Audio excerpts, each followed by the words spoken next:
The world is very unfair. A long time ago, the highest authority of this world spoke about the traces left behind by the Demon King and the great forest that was covered by demonic energy. Because of this, none of them could use it, since whenever they entered, no one ever came back alive. So, they came up with the idea of throwing those they wanted to kill into that forest, since whenever people caused problems, that would be the best place to get rid of them. Later, in front of this forest, a mother was crying, begging them to return her child, but the guard did not allow it, because the seed of darkness was sprouting within that child. The priests came to pray, and then threw the child onto the roots, a place of exile where no one could survive. Not even the greatest geniuses, knights, or incredible magicians had managed to endure.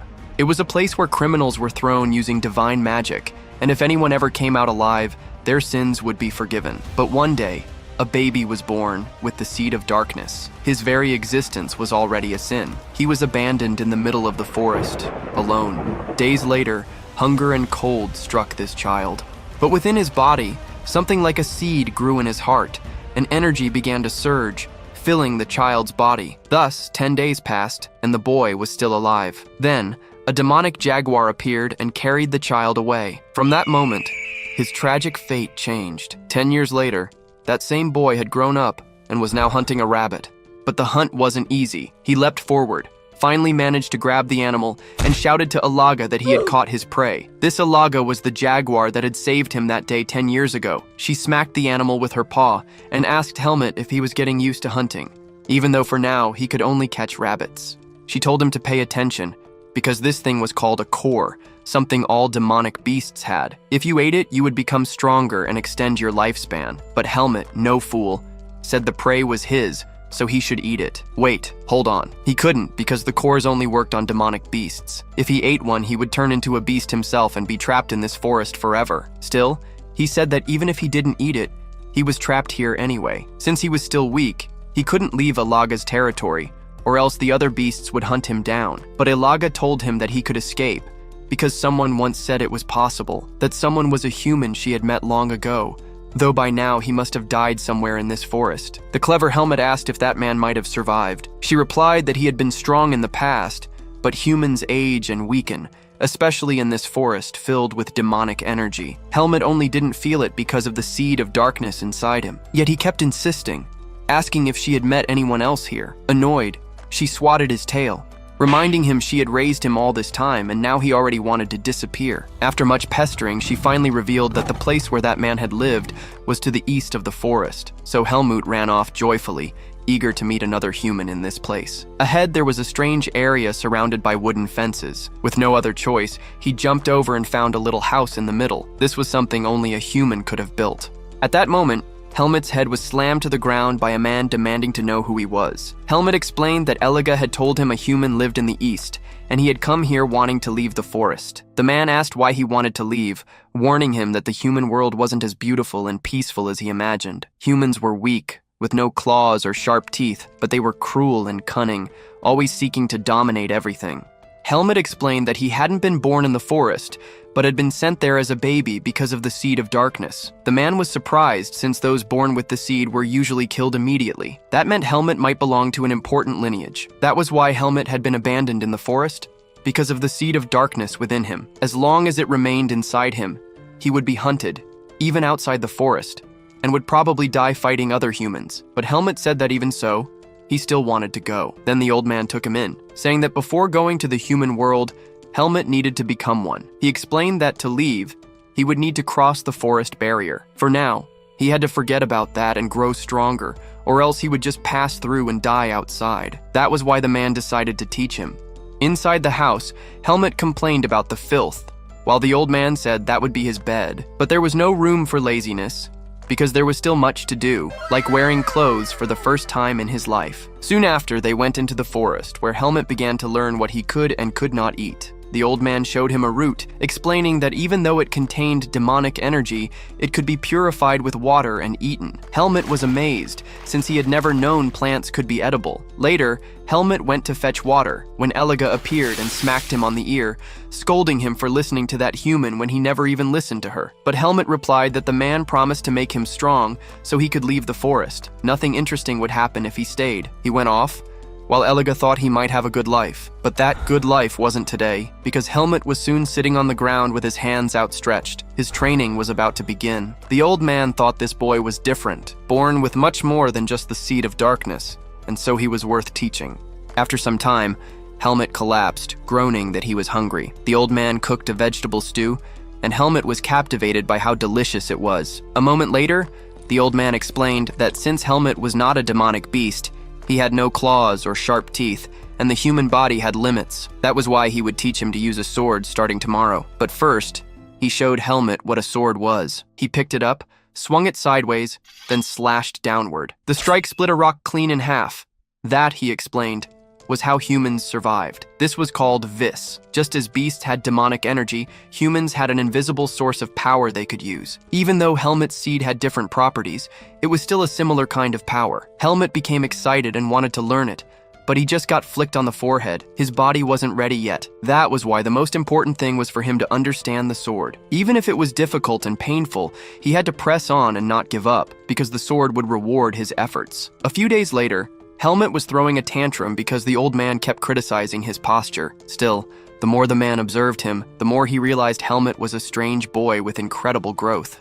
Even though the seed of darkness usually made humans violent, this child was clever and didn't give up easily. And so, the old man struck Helmut's hand with his sword, asking if he understood the difference. Since he didn't understand anything, the old man told him he would go without dinner. At that moment, Helmut said he was beginning to understand why the amount of damage was different, as well as the speed and the places he had struck, even though the movement looked the same. The old man explained that imitating outward appearances was not enough. He had to understand his whole body connected with the mind of the sword, keeping everything under control. That was why he needed to devote his heart and soul to every movement. Encouraged, Helmut began swinging his sword again, until later he went to the riverbank, thinking he would rest even though it was boring. At that moment, Alaga appeared behind him, saying he had grown quite a lot in such a short time. Helmut then asked her what debt the old man owed her. In truth, that human had wanted to live there, and she had given him special permission. Helmut even teased, saying she didn't like living with anyone, yet she let him stay without even fighting him. But she was the ruler of the forest, and it didn't matter who disturbed her, she would fight them. Still, when she thought carefully, maybe not everyone, because she had been cautious not to be attacked by the serpent during her battles. That serpent was Naho, who lived in the southern region of the forest. Naho had been after that human who lived here. If Alaga exhausted herself fighting, the serpent could come and finish off both of them.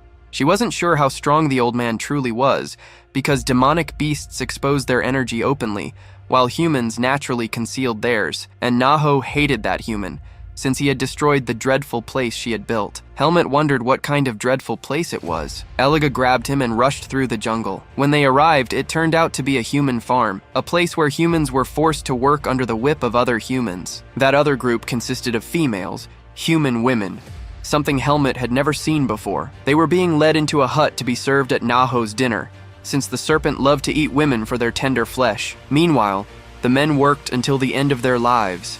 That was why this place was called a human farm. Among them was a bald man who seemed to be causing trouble. In fact, everyone there was bald, maybe some kind of requirement, but this one wore a cloak and acted as the leader. He was skilled at finding other humans thrown into the forest. Had Helmut been unlucky, he might have become one of them. As Helmut and Alaga were about to leave, a voice rang out. Well, look who it is. It was none other than the serpent Naho, the owner of the human farm. Just feeling the pressure of these two beings, Helmut instantly froze, while Naho remarked that she enjoyed eating young humans. But Eliga simply replied, no thanks, saying she didn't eat men either. She preferred those with tender flesh. Smelling the air, she then asked Helmut what he was to Darien, which, for those who didn't know, was the name of the old man. Alaga swatted the serpent with her paw for bringing her filthy face too close, but Naho said she had smelled that wretch, because it had only been a few years since he came and destroyed her farm. Alaga countered that the boy had stolen the old man's clothes, and if Naho dared touch a single hair on his head, she would tear her apart. Naho simply ordered her to leave her territory. Not long after, Helmut fainted. Alaga carried him back, warning him to be careful from now on. That was why he needed to stay close to the old man. No one knew what that serpent might do. But Helmut stopped and asked if he could become as strong as her and the old man. Ilaga replied that this was a level most humans could never reach, even after a lifetime of effort. It would not be easy, and if he wanted to leave the forest, he would need to give his very best to grow stronger. When the old man returned, Eliga said her farewell and left, while Darien called Helmut back to the cabin. That night, Helmut was writhing in pain, as though his stomach had a hole in it. Earlier, the old man had forced him to eat something before bed. It was nothing less than poisonous herb, and he was told to eat it without complaint, since it would help suppress the power of the seed. He kept groaning in agony, thinking he might die right there, while the old man stood on the peak of a mountain, reflecting on the past 4 or 5 years. The next day, Helmut continued swinging his sword endlessly. Then he asked Darien if his body felt lighter lately because of the poisonous herb. Maybe it was also the effect of the demonic soil. Since the pain had stopped in recent weeks,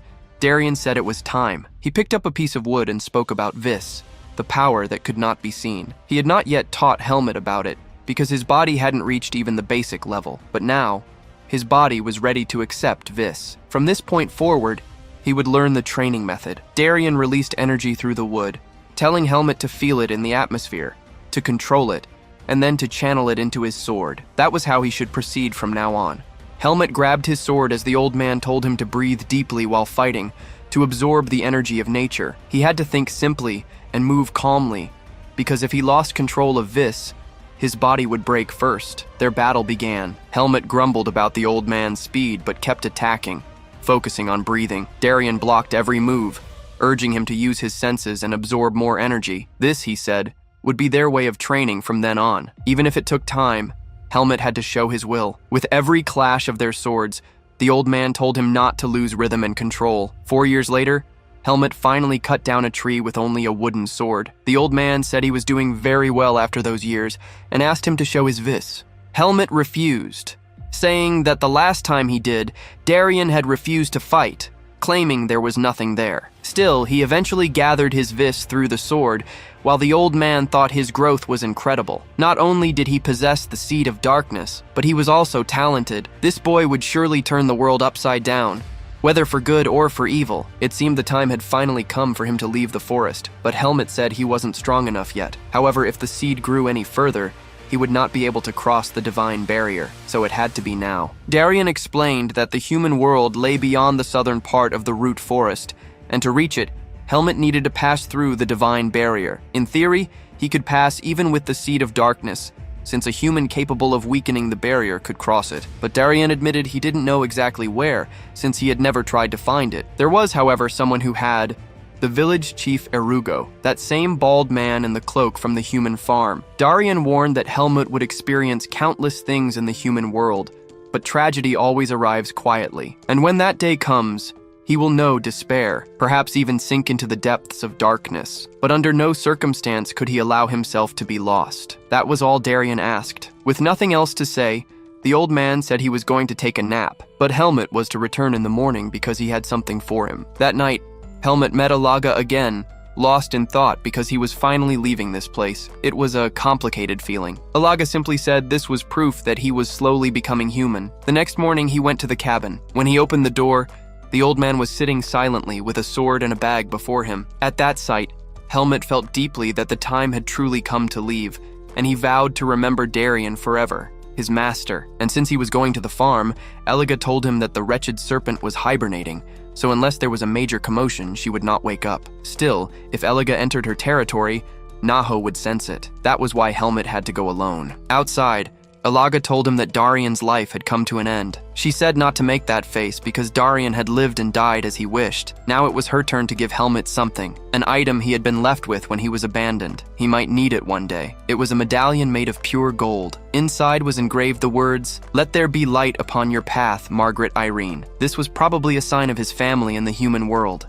The suffering and fear of others made Erugo more powerful, but eventually, due to the pursuit of a certain mage, his atrocities were exposed, and he was sentenced to death or exile. To avoid death, he chose the root forest, where he eventually encountered the two-headed serpent. So Helmut set off, telling Alaga to take care of herself and not to die. At the human farm, when the chief went to turn off the light to sleep, Helmut suddenly appeared with his sword at the man's neck, warning him not to move. Then the story unfolded. Dark magic was an evil power capable of making even a weak mage strong.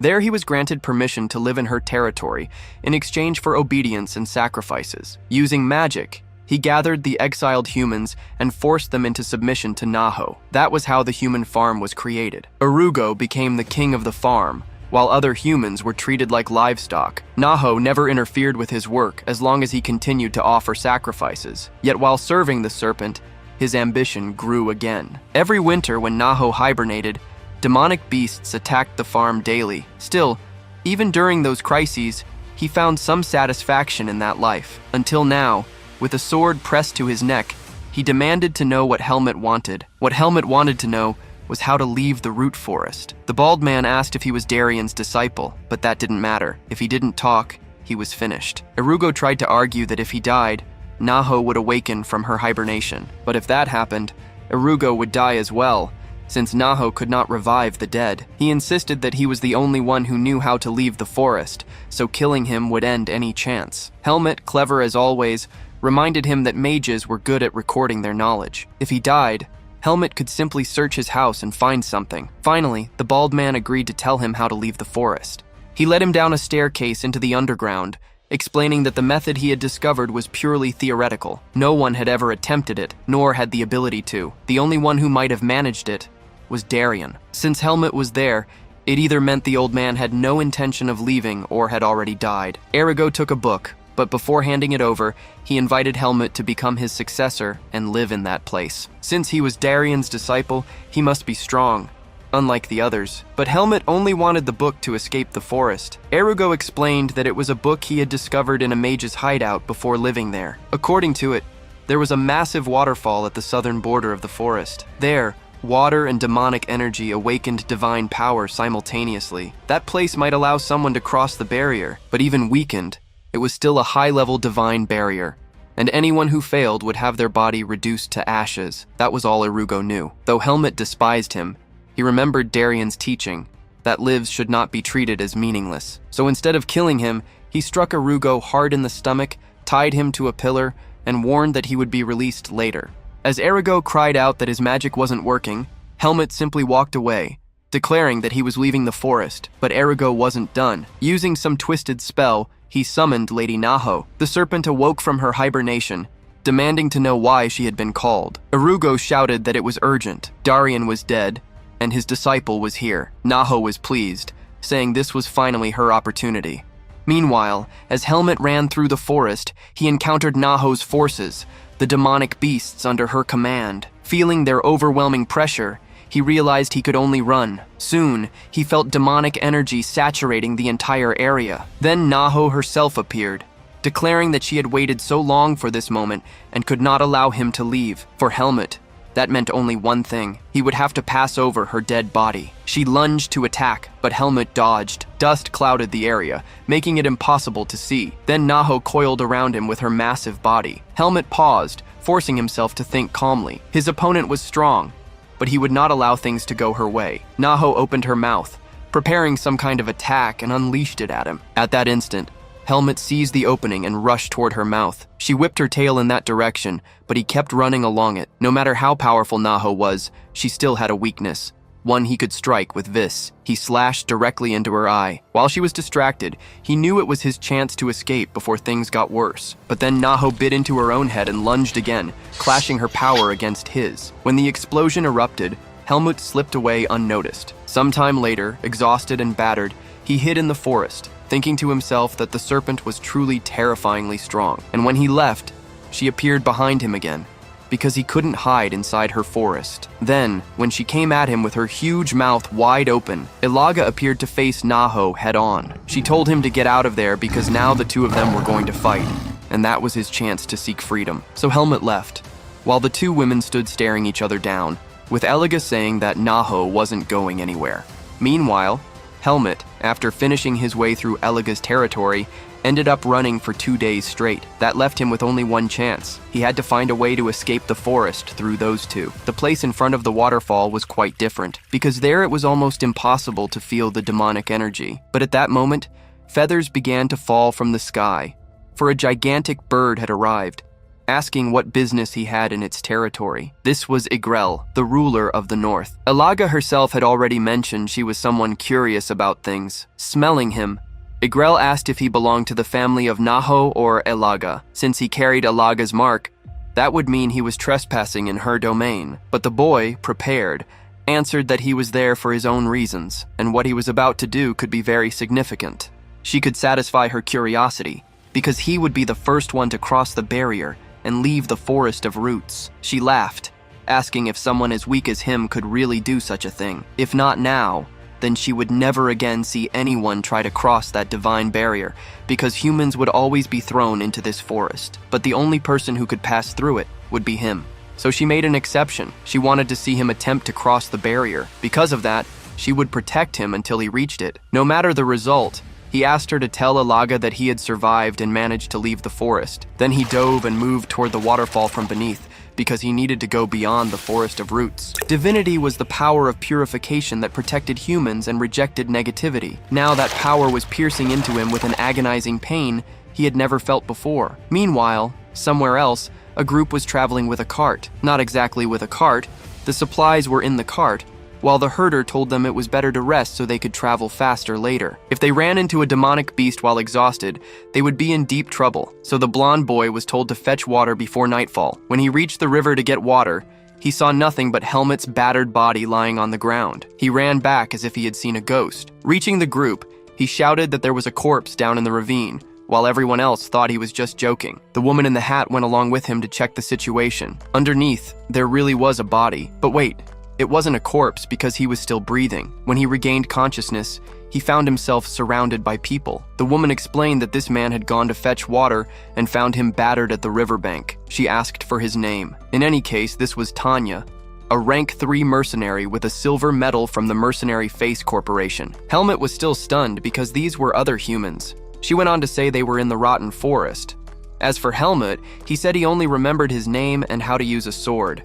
Tanya decided she would help him, and for the time being, he would be her responsibility. Sometime later, Helmut thought to himself that he had barely survived. It would take a while before he fully recovered. At the moment, his body was weaker than when he first began training, and the seed he thought would disappear was still there. Either way, now that he was in the human world, he couldn't let anyone discover he carried that seed. He would have to pretend to have lost his memories and try to find the owner of that pendant. But to do all of this, he would need to take things one step at a time. The next day, everyone was astonished at how different he looked after a bath. One even asked if he had come from a noble family, while Tanya asked if he was feeling better. On the road, the short one remarked how odd Helmut was, always stroking the horse, saying it was such a docile creature. After some time, Helmut began to lose his breath. Another man told him to put Helmut in the carriage, but no, they decided he would walk, believing he might recover better that way. In the city, the doctor examined him and said there was nothing wrong. Tanya flew into a rage,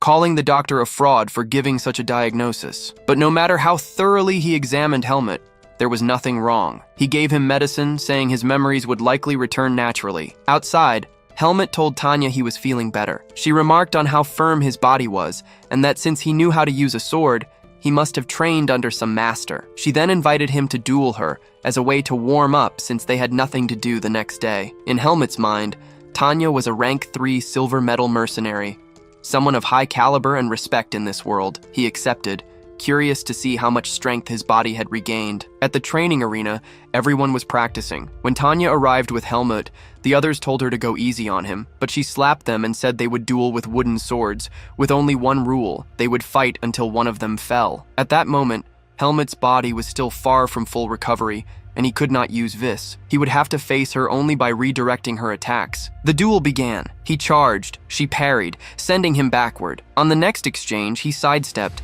only to be kicked mid-air. His body, still weak, felt as though it were moving underwater. While he defended, she pressed forward relentlessly, until finally finding an opening and sending him flying. Victory was hers. She herself admitted he had fought decently and done well. Another remarked that Tanya was an incredible fighter even among mercenaries. The group clapped Helmut on the back, congratulating him. One man stepped forward, introducing himself as Fian, captain of the mercenary group, and a rank 2 gold medal holder. He announced that Helmut had passed the entrance test.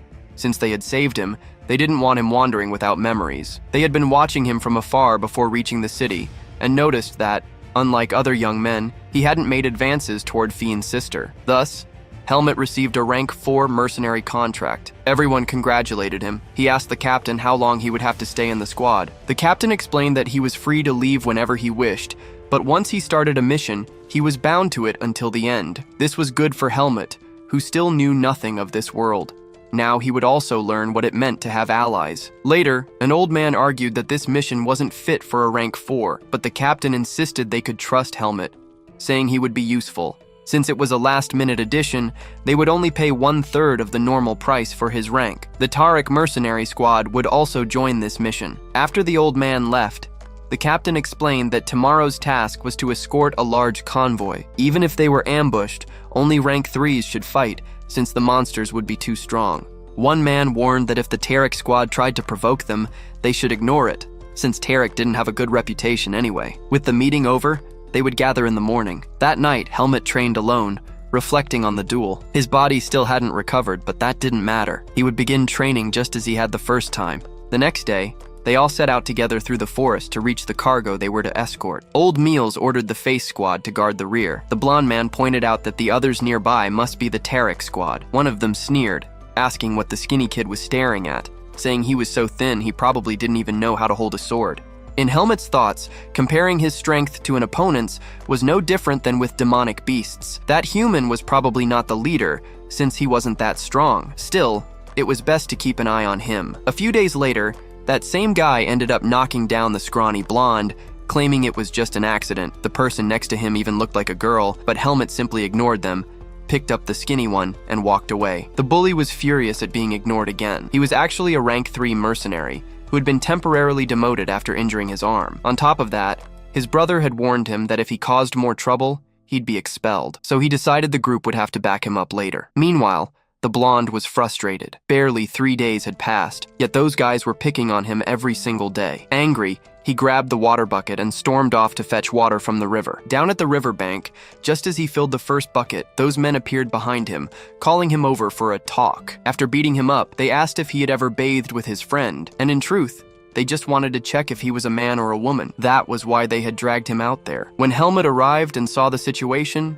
he thought these were exactly the kind of people Darian had warned him not to trust. The man ordered everyone to strip Helmut's clothes. Helmut reached for his sword, but before he could act, Tanya arrived, smashing her fist into the leader's face. She demanded to know why the Tariq squad was harassing her members. The loser of a leader claimed they were just having a conversation, but Tanya warned them clearly there had better not be another incident involving her mercenaries. Next time, things wouldn't end peacefully. That night, Helmut went to train alone in the forest. His body was already much better after focusing on healing for a week, though still not fully recovered to use Vis. By morning, the captain warned that the region they were entering was full of demonic beast sightings, so everyone had to be cautious. The men began speculating about what those beasts might look like. Suddenly, one of the men at the front was decapitated in an instant. A demonic beast had appeared. Furious, his comrade charged in, but he was struck aside easily. The monster was far too strong. Now both squads prepared for battle. Helmut and the blonde hid under the wagon. Since Helmut still couldn't use Vis,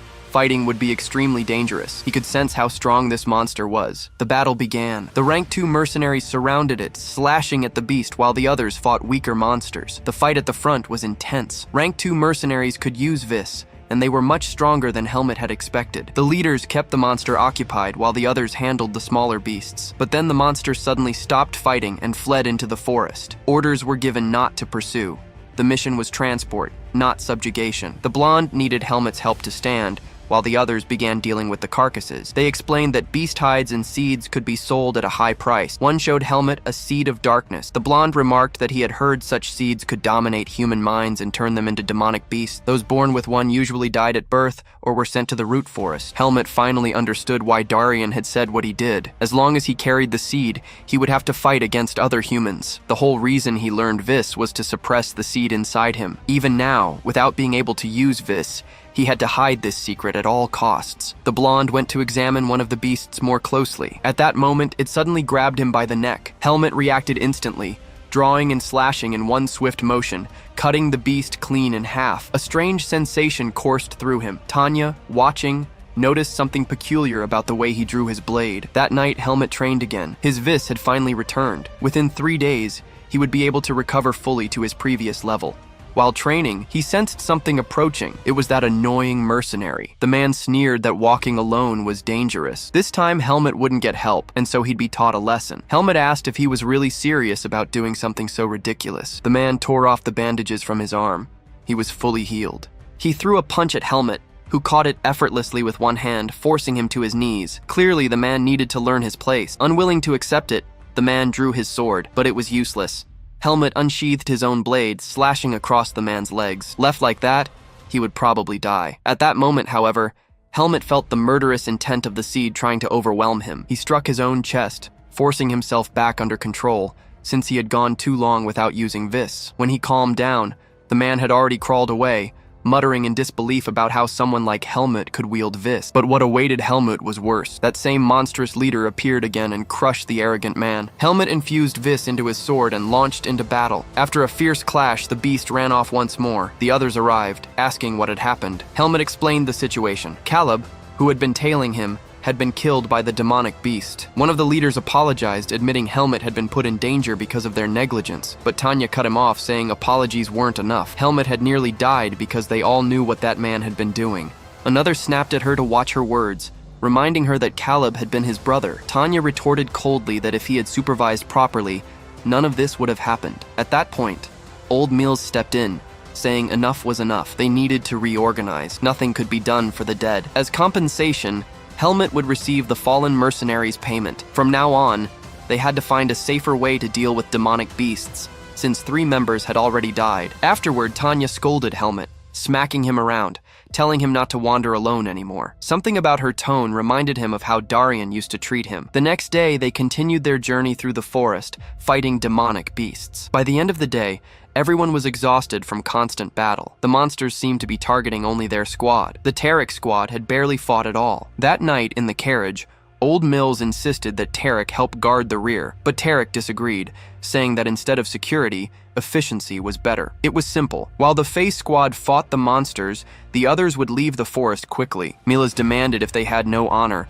but Tarek replied that the only thing that mattered here was survival. Dead if they had no honor, but Tarek replied that the only thing that mattered here was survival. The beast would eventually kill them all. It was only waiting for them to tire out before attacking. His plan was simple and efficient. The next day, the Face squad rode at the rear as usual. Then the Tarek squad bolted, abandoning them as the demonic beasts appeared. The captain realized they had been betrayed. Helmet, deep in thought, decided it was time to act. When the beasts swarmed in, the battle began, but the numbers were overwhelming. Watching his comrades struggle, Helmet thought only one thing: these people cannot die here. He told them to keep secret what they were about to witness. Then, drawing on his vis, he leapt into the fray, cutting down monsters from every side until not a single one remained standing. And when he cut down the last one, everyone was stunned. This guy was insanely strong. Helmet simply said that his body had recovered. Tanya realized what she had seen before was true, and even the captain was surprised, since not even he could manifest his viz like that. In any case, Helmet said he would stay with them until they left the forest. While they were tracking Tarek's men, it looked like they had run all night through the woods, but Helmet suddenly sensed something. There was a battle up ahead. At their current pace, it would take nearly an hour to reach it, so they hurried on to try to save those idiots. In the other group, they were barely managing to defeat the beasts when the leader showed up. Now, they were doomed. The blue-haired one told the other they should run, otherwise they would all die. If they fled now, all witnesses would disappear and their reputation would be safe. The two slipped away, shouting "disperse," while Old Mills paid the price for his decision as the beast started dragging everyone out of the carriage. At that moment, Helmet arrived, sending the monster flying with his sword. Earlier, the captain had told him to go on ahead and check the situation. Now that his vis was back, he could also defeat this monster. But as his blade cut across the creature, he realized this was the strongest enemy he'd faced since leaving the forest. He couldn't lower his guard. The two clashed fiercely until the monster began absorbing the energy of the dead around it. It would likely be even stronger than before. Helmet had to go all out and finish it before the squad arrived. The fight raged on from every side. When the monster leapt, Helmet recognized the attack pattern. It was the same as the serpent Nahos. He jumped as well and delivered a massive slash. By the time the others arrived, he had already laid waste to everything. Fortunately, Old Meals was still alive inside the carriage. When he woke, he thought he was in the afterlife and apologized, saying Tarek's men had threatened him. In the end, he was not dead, and the demonic beast had been defeated. Now it was time to discuss payment. They wanted 80% of the profit for everything that had happened. After all, they had saved Meals in the end. He agreed, while the captain asked what exactly they were transporting. Their client, it turned out, was the archmage Antiol, and the goods they were carrying originated from the Lumen Temple. As they knew, The temple's power was beyond imagination. The group that had defeated the Demon King thousands of years ago was no longer what it once was. They were now gathering sacrifices and power in the name of protection. Most kingdoms had submitted to them, yet they were unable to control that particular mage. In the midst of conflict, the mage had found an item in the temple and wanted to research it. If it became known that the Merchant Association had passed the item to him, the association would be destroyed since the temple was too powerful. They were doing it only because that mage had once saved their leader. They owed him this favor.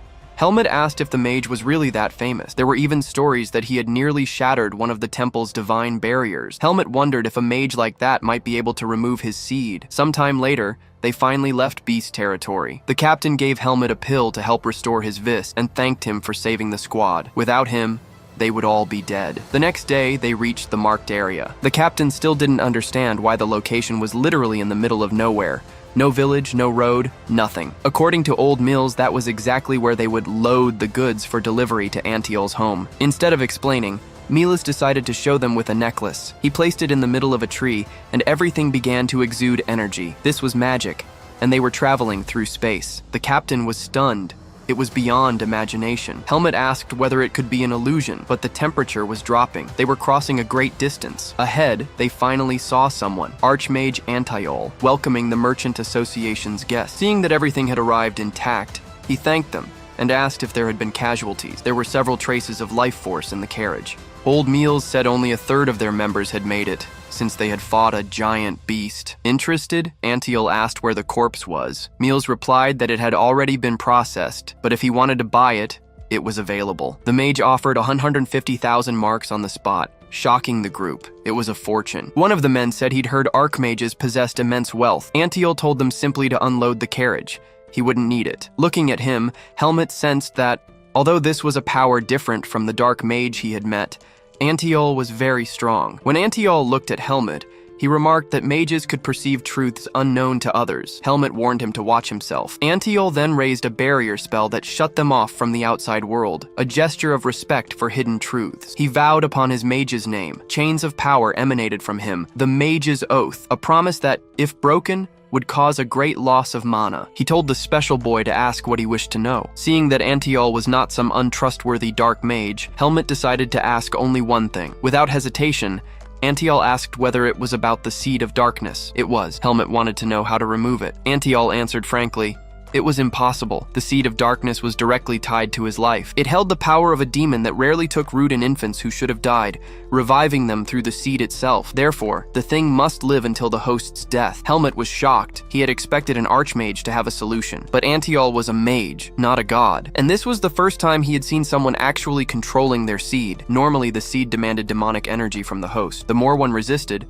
the more one's mind was consumed, until finally going mad and transforming into something akin to a demonic beast. Helmut's case was unique. In theory, he could suppress the seed's power by using mana or vis. Both powers required talent and time. Antiol found it fascinating that Helmut had trained his vis while feeding the seed the minimum demonic energy necessary to keep from going insane. He added that even priests would struggle to detect traces of the seed unless they examined Helmut's body directly. Even for him, an archmage, it was only visible because it had reacted to the massive amount of demonic energy present there. As things stood, Helmut's future did not look bright. He would grow very strong with time, if he could avoid drawing the temple's attention. But eventually, like all the others, the seed might devour him, and then his sword would lay waste to this world. That was the destiny of all who bore the seed. Helmut answered that it would not happen because he was human. Antiol laughed, explaining that just as humans proclaim destiny, they can also change it. He said he would watch the boy.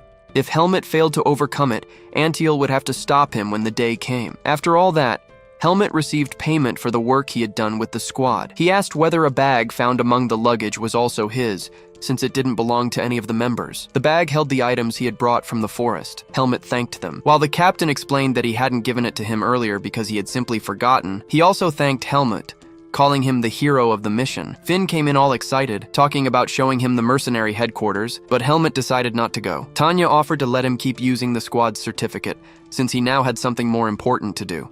Helmet gathered his belongings and left while everyone bid him farewell. The captain told him that whenever he needed a squad, he just had to call on them at any time. Helmet thought to himself that part of his heart hurt, just like when he left Darien and Eliga behind. Now he faced the threat of demonic beasts once again, and the seed within him was absorbing more and more energy.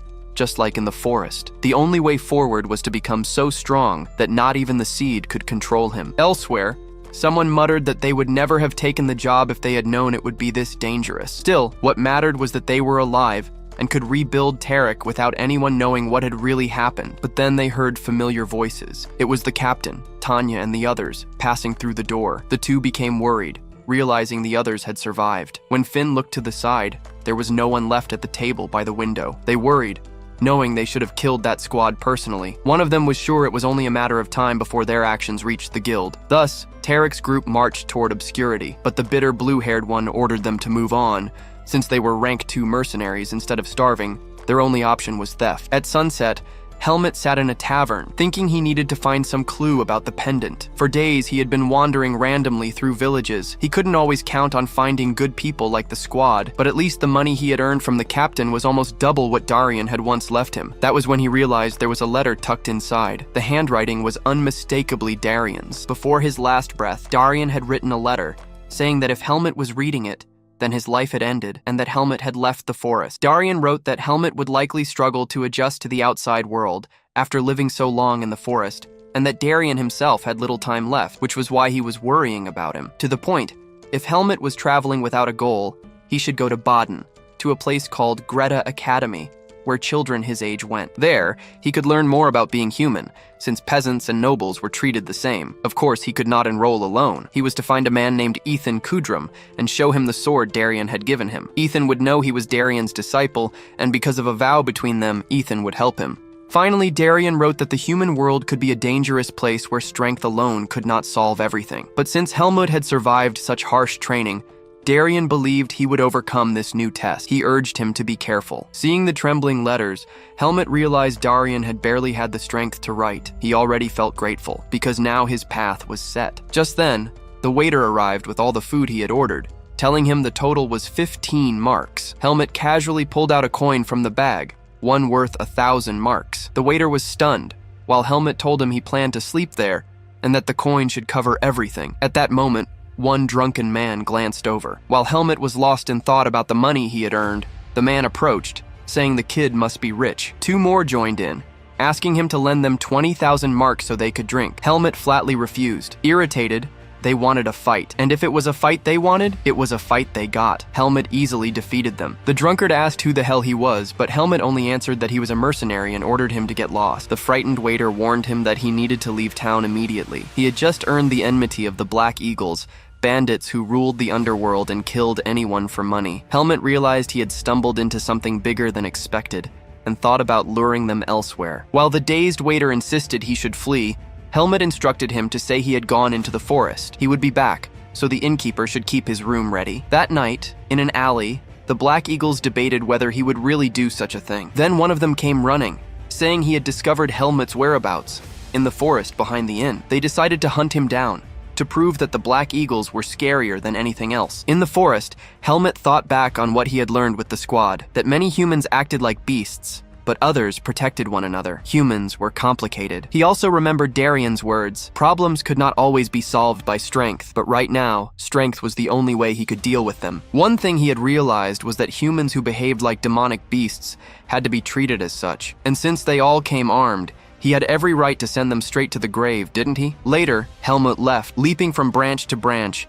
thinking that these men were weaker than Tanya. Either way, he decided he would move at sunrise. For now, he returned to the inn to rest a little. But at that moment, the seed began to react, and he collapsed to the ground, wondering why. After all, he hadn't killed demonic beasts, only humans. The fact that this had happened meant that killing people also made the seed grow. That was a serious problem. If others discovered the massacre he had committed, humans would hunt him down. Since he couldn't simply kill his opponents, he would have to avoid it as much as possible. That was why he needed to reach the academy quickly. Meanwhile, one of the ninja-like men reported that everyone was dead. The bearded man told them to stick to the plan. Soon after, Another mercenary appeared, those same rank 2s who had fled the battle and had their reputations destroyed. The bearded man said he appreciated strong people wanting to join, but entry now required conditions. He didn't doubt their abilities, but things here were different. They carried out many illegal jobs. If someone acted out of morality, it would be a problem. That was why he needed proof that they wouldn't. He gave them a task. The night before, 5 of his men had vanished. They had been killed by a single mercenary. Judging from the bodies,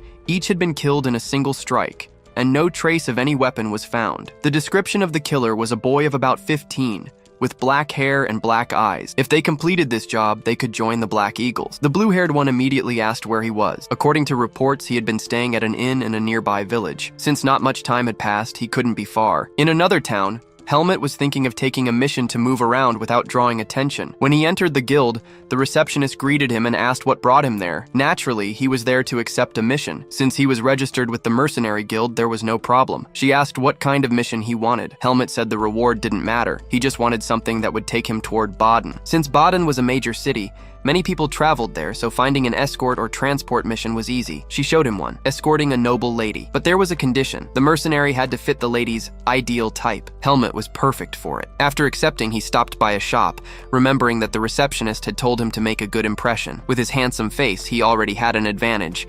Now he just needed proper clothes. In the shop, the mustached merchant eagerly displayed all kinds of garments. Helmet, calm as ever, asked the price. That particular piece cost 2,000 marks, while the mission reward was only 800, an absurd imbalance. Back at the guild, the receptionist was impressed by Helmet's new look, saying he looked stunning. Helmet simply replied, "I'm not handsome, I'm Helmet," while she slipped out that he was too handsome for his own good. As she said he was perfect for the mission, a man from House Zaringer arrived to check the mercenary they had hired. He introduced himself as Gilton, butler of the Zaringer family. He explained that escorting and transporting weren't so different, except that one protected a person instead of cargo. If it proved difficult, Helmet could just follow the knights, and they would even pay more when the mission was done. They went to the inn where the Marquis's daughter was staying. Gilton introduced him to a knight named Cedric, and then to the young lady herself. She was clinging to Lord Alia at the table. The butler presented Helmet as the newly hired mercenary, but the lady barely noticed him, giving all her attention to Alea. Alea insisted they depart soon,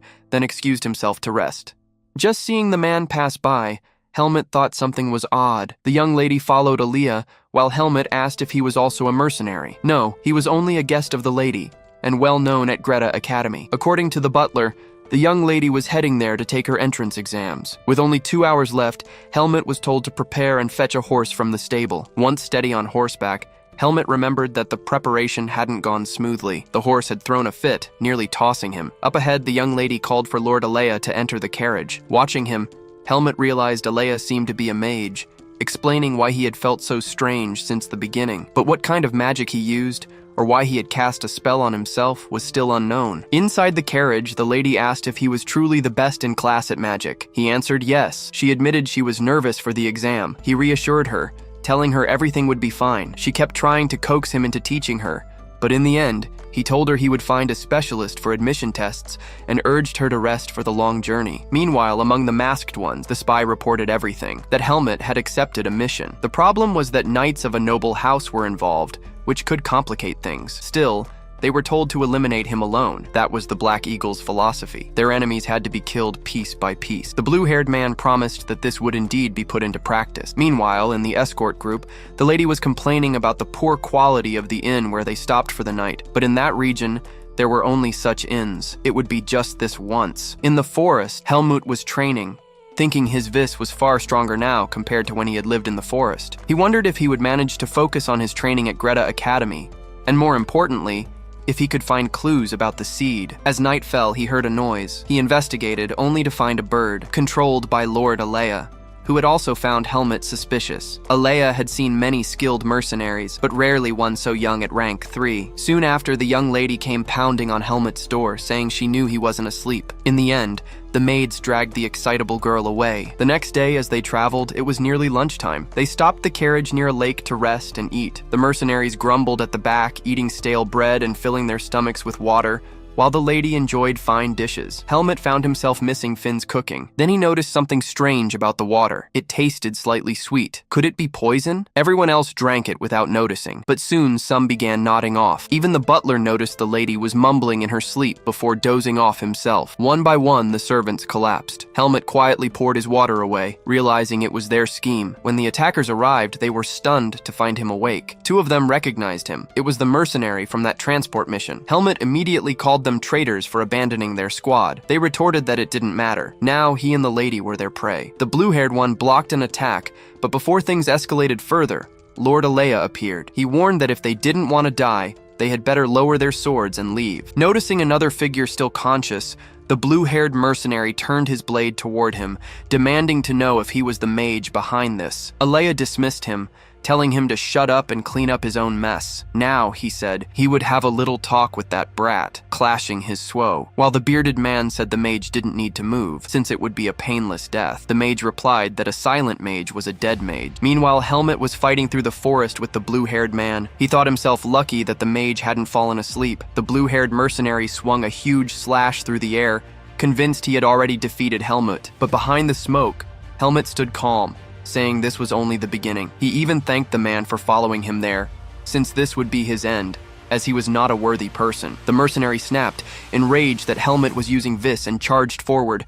Helmut dodged, leapt high, and came down, striking him hard in the face. The traitor crashed to the ground, battered, asking how a brat could use Vis. Helmut struck him once more, telling him he would let him live. The man begged him to kill him instead, saying it was better than humiliation. But Helmut said nothing was more humiliating than abandoning his comrades, so he would live with that shame. The man laughed hysterically in the distance as Helmut remembered the mage who had stayed behind. The mage had already overwhelmed the other candidates, summoning more spells. The bearded leader rushed in, only to be blasted in the face with magic and hurled against the rocks. The mage restrained the others with a binding spell, telling them not to move. During the chaos, the bearded man slipped away, broken and shaken, wondering when everything had gone so wrong. But then he saw Helmut walking past without a scratch, proof that he had defeated the blue-haired one. When he reached the carriage, the mage tossed him a rope, ordering him to bind the prisoners, who would be sent to jail upon reaching the city. Helmut remembered what Darien had told him, that there was a place where those who did evil were sent. He regretted letting the others escape. The mage asked how Helmut hadn't collapsed. Helmut replied that he hadn't drunk the lake water. Suddenly,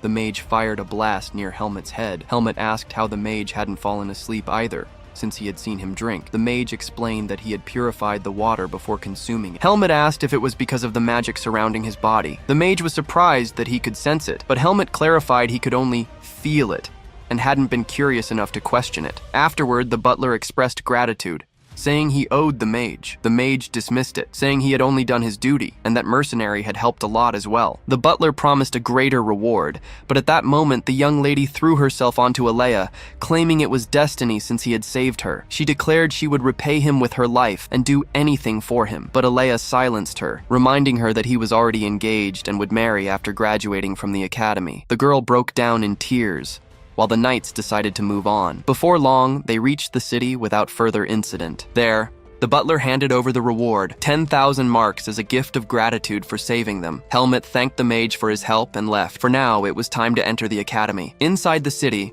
Helmut quickly noticed how different it was from the villages he had visited. Large, bustling, overwhelming. Soon he reached Greta Academy, where he was to meet Ethan Kudrow. At the front desk, he told the attendant he was looking for that man, the swordsmanship instructor. Helmut gave his name, and the woman led him to the office. She asked him to wait a moment and cast a spell on the door, while Helmut thought about finally meeting the man Darien had mentioned. Inside, Ethan admitted he had never heard of him, and demanded to know why he was there. Helmut could already tell he was not as strong as Darien, but of all the sword masters he had seen, Ethan was the strongest. Helmut showed him his sword, saying he would understand if he looked closely. At first glance, it seemed poorly made, but upon focus, it was clear this was one of the finest blades. Only one man could have crafted it, Darien de Pert. Shocked, Ethan asked if Darien was still alive. Helmut told him he had died recently. Ethan clutched his head, lamenting that it had been 20 years since Darien vanished. He had sworn to repay Darien for saving his life. Since Helmut held that sword, he must be Darien's last apprentice. Ethan asked why he had come. Helmut explained that he wished to join Greta Academy. Ethan understood why Darien had sent him. Perhaps the boy would need a guardian. Judging by his condition, Helmet was about 14. They would register him as 15 and put him through the transfer exam. But if anyone learned he had been Darian's disciple, he would be admitted instantly. Helmet realized something troubling. Darian had been in the root forest, but to the outside world he had simply disappeared. Not even old acquaintances knew where he had gone. That meant someone had deliberately sent him there, hiding it from everyone. If they discovered Darian's apprentice was alive in the human world, Helmet could be forced back and lose his chance to resist the seed of darkness. He decided he could not reveal everything yet. When the time came, he would tell the truth. Ethan accepted, saying Helmet could ask him for anything he needed. He would handle the paperwork for the transfer exam. For now, he wanted to test Helmet's skills. They went to the underground training hall. Ethan gave him a wooden sword and pointed to a tree of white vine, the strongest kind. If Helmet could cut it, he would be extraordinary. Helmet prepared, swung, and split it cleanly in two. If he kept that level, his admission was guaranteed. Now all that remained was passing the written exam. Helmet, however, had no idea what a written exam even was. The disappointment began. His results were worse than a 5-year-old's. With 10 days left before the exam, he had to improve quickly. But as an instructor, Ethan was forbidden from tutoring candidates. According to Ethan, Alea had enrolled at the top of his class with perfect scores. Since he was so gifted, Helmet decided to ask him for help. Ethan was baffled. Helmet went to Alea and asked him to be his tutor. Alea flatly refused, saying he would never teach a stupid swordsman. Helmet insisted that he needed to pass, and everyone said Alea was the best. He wasn't asking for free. He would pay. Alea laughed, asking how much money a mercenary could possibly have. Helmet simply asked how much he wanted. Furious, Alea demanded 100,000 marks up front, no installments. Helmet agreed immediately, saying he would prepare for tomorrow. Alea was stunned that he had accepted such a ridiculous price. They agreed to meet there the next day. As Helmet left, a green-haired student remarked how fascinating it was that Alea had a friend. The following morning, Helmet returned, ready to study. Alea's companion was shocked. He had actually come, with the full 100,000 marks in hand. Alea told him to wait. Helmet suspected he might run off with the money, but Alea returned, and they began studying in the library. As Helmet focused, Alea realized the boy was more troublesome than he seemed. His learning ability was remarkable. He asked Helmet if he had spent his whole life in a forest. Helmet sensed from the beginning that Alea was not a normal person, so he had to be cautious. He asked why. Alea explained it was because Helmet's focus and memory were excellent, but his knowledge of society was non-existent. His answers had been disastrously poor. Since he was being taught by the academy's top student, Helmet had no choice but to pass. If not, he would tarnish Alea's honor. That night, they were still studying in the library. If a classmate stole something from you, what would you do? Alea asked. I'd steal it back, Helmet answered. And so Alea kept explaining, until Helmet realized that humans really were that difficult. After a solid 2 weeks had passed, we were in the academy library, where the girls were already swooning over Lord Alea, while rumors spread that he was secretly tutoring someone. When Helmet arrived, he immediately asked if he had done well on the written exam, since the practicals would probably be no problem. Alea headed off, wishing him luck on the upcoming tests, and Helmet thanked him.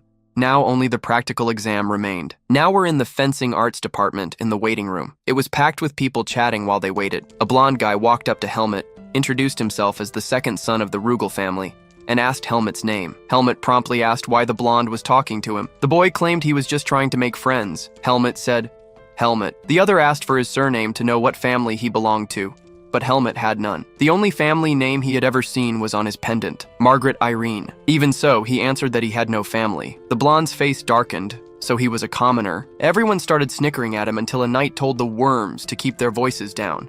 In 5 minutes, they would explain how the test would work. As the blonde walked off, he sneered that Helmet should lower his head before his betters. Helmet, as usual, remained calm and unmoved. They explained the exam would be done in groups and split into 2 stages.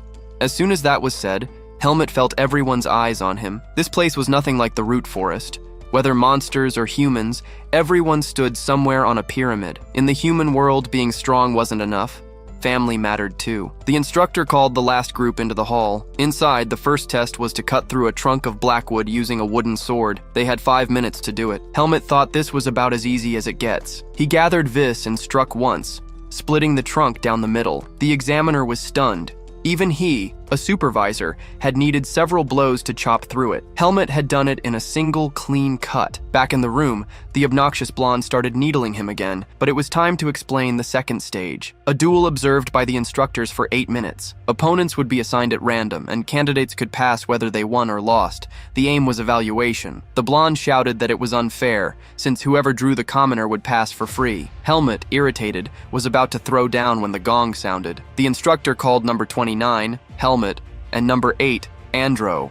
Inside the arena, both candidates stood ready. One instructor asked Ethan if this was the candidate he had recommended. Since Ethan had never recommended anyone before, the boy must be talented. The rules were set, 8 minutes total in 2 rounds of 4. The goal wasn't victory, but demonstration of skill. Begin. Helmet's opponent had heard he was a commoner. Even if he had cut the tree, he must not have had proper training. He was going to get beaten to the floor, just like that. The instructor was at a loss. Number 8 was already incapacitated, furious at having lost to a commoner. The staff were impressed by Helmet's ability. The gap between him and the other candidates was enormous, but if things kept going like this, it would be hard to gauge everyone else's level. Ethan suggested that Helmet, instead of finishing his opponent, should duel as if he were teaching him fencing. He told Andro to forget status and family. He would benefit from facing someone far ahead of him. Andro agreed, insisting he had his pride and wouldn't fall so easily. The result was a series of controlled clashes, with Helmet calmly pointing out every mistake, just as Darian had done with him long ago. It was like watching a teacher instruct a student. Ethan remembered how he had once nearly died to a beast and been saved by Darian. Now he saw the same presence in Helmet. A week later in Baden, Helmet went to the Mercenary Guild. The clerk asked if he wanted to place a request, but he said he was there to take one. The clerk admitted he had first assumed Helmet the heartthrob belonged to some renowned family. When choosing a job, Helmet recalled Ethan's reaction to him paying Aaliyah 100,000 marks, and he started learning about finances. At the guild, he wanted a job he could complete by next month with a high reward. The clerk found one with a strange location, Greta Academy. The pamphlet reported a ghost appearing at the academy, seen at night scaring people. The request was to identify and eliminate the ghost. While he was walking through the academy, a green-haired boy called him Aaliyah's pupil. It was the first time the idol of the magic department had been seen with anyone, so their relationship had become gossip. The boy said he was a slightly different sort of mage and summoned a zippy little light spirit that shot toward Helmet, who promptly punched straight through it. The boy laughed. It was a light spirit, Rotten. It couldn't hurt anyone. Even if it could, you couldn't block it physically. Spirits had no bodies, and only a few mages could control them. The green-haired boy was one of them, Cian, the only elemental mage at Greta Academy. "Okay, nice to meet you," Helmet said, and moved on, explaining he was in the middle of a job. Since it was an on-campus request, Cian asked if it was the Academy's ghost. He was very interested in the rumor and offered to help. In the end, the two of them headed out at night with poor Ratine as their lantern. Cian said that unless a spirit was summoned with dark magic, it wasn't particularly dangerous. Helmet suggested they split up to search more efficiently, but Cian refused and stuck with him. After checking another room, Cian suddenly startled. There was someone walking up ahead. Helmet's hand went to his sword, until the ghost stepped into view. It was Aaliyah asking what they were doing there. They explained the guild request about the Academy ghost. As it happened, Aaliyah had received the same request. Cian was thrilled to hunt ghosts together. In a nearby room, they used an illusion spell that mapped the Academy's entire structure. Aaliyah pointed out that every reported sighting had one thing in common: the fencing department. It couldn't be a mage behind it. The timing and incantation requirements didn't line up. Helmet added that ghosts couldn't be struck with physical attacks. He had talked with Ethan about it beforehand and learned a few things. For once, Helmet realized he was having a civilized conversation. Before, he had always been scolded by Alaga or had his ear tugged by Darian. The thing was, the three of them had different kinds of knowledge, but together, they could piece together the answer little by little. That was how a conversation should work, right? With that in mind, Aaliyah told Helmet to try using his sword with Vis on the ghost if they encountered it. After a while, Cian went off to rest. Helmet asked Aaliyah where he could find a spirit, but as an elemental mage, Aaliyah couldn't simply track one down. Thinking about it, someone else had already realized something and had gone chasing after a spirit. The two of them ran after Cian, and Helmet asked if he had known what a spirit was from the beginning. That was exactly the case. Using Cian to search was the only way Aaliyah had thought of to locate the thing. Up ahead, Aaliyah used a detection spell that showed tracks on the ground, leading straight to the training field of the fencing department. Aaliyah explained that spirits sought quiet places to hide and build their bases. Helmet remembered Ethan's training grounds right next door, a place almost no one visited. Perfectly quiet. They went in, and Alea confirmed he felt something there. Helmut slyly asked if he had really received a guild request. In truth, Alea disliked the fact that Cian was the Academy's only elemental mage.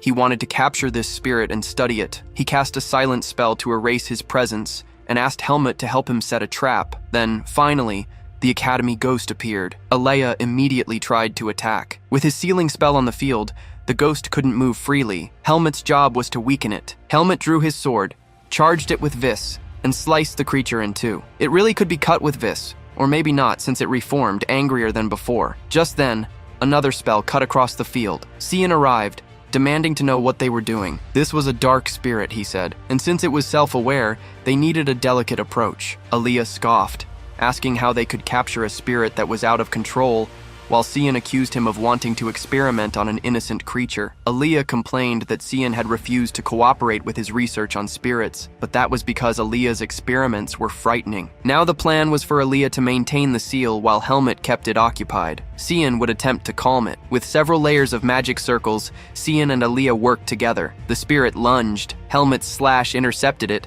but the spirit bolted. Helmut chased it, leaping high, his blade flashing down, nearly striking its face.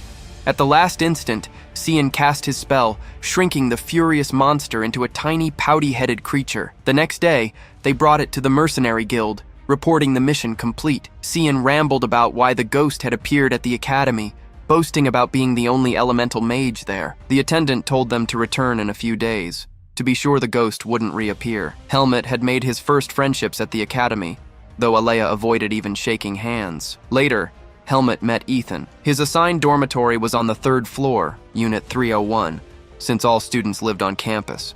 When Helmut showed his papers downstairs, the man looked uneasy. Upstairs, someone was grumbling, swearing never to make friends again, but now stuck with 2 troublesome ones, all because of a damned crow perched on the stairs. On the 3rd floor, Helmut opened the door. Behind it stood Alea, complaining as usual. But Alea was not a man at all.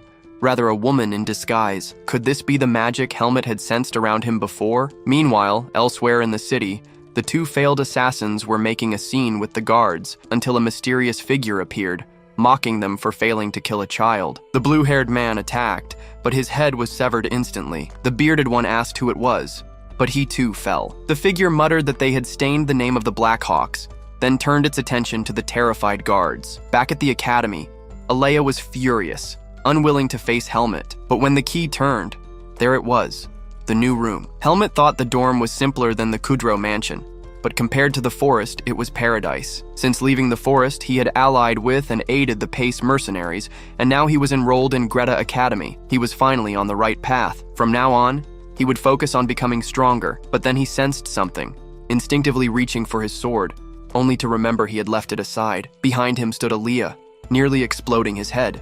Alea snapped that he too had been assigned to room 301. Helmut was confused, until he noticed there were 2 beds. Alea stormed off to the director's office, ordering Helmut not to touch a thing until he returned, or else you'll regret it. Director Liam Weiss sat calmly sipping coffee when Alea burst in, demanding how he could let such a thing happen. She was head of the magic department. She had the right to a private room. The sly director, already anticipating this, apologized smoothly. The dorms were under renovation, leaving fewer rooms available. Alea fumed, reminding him of his promise.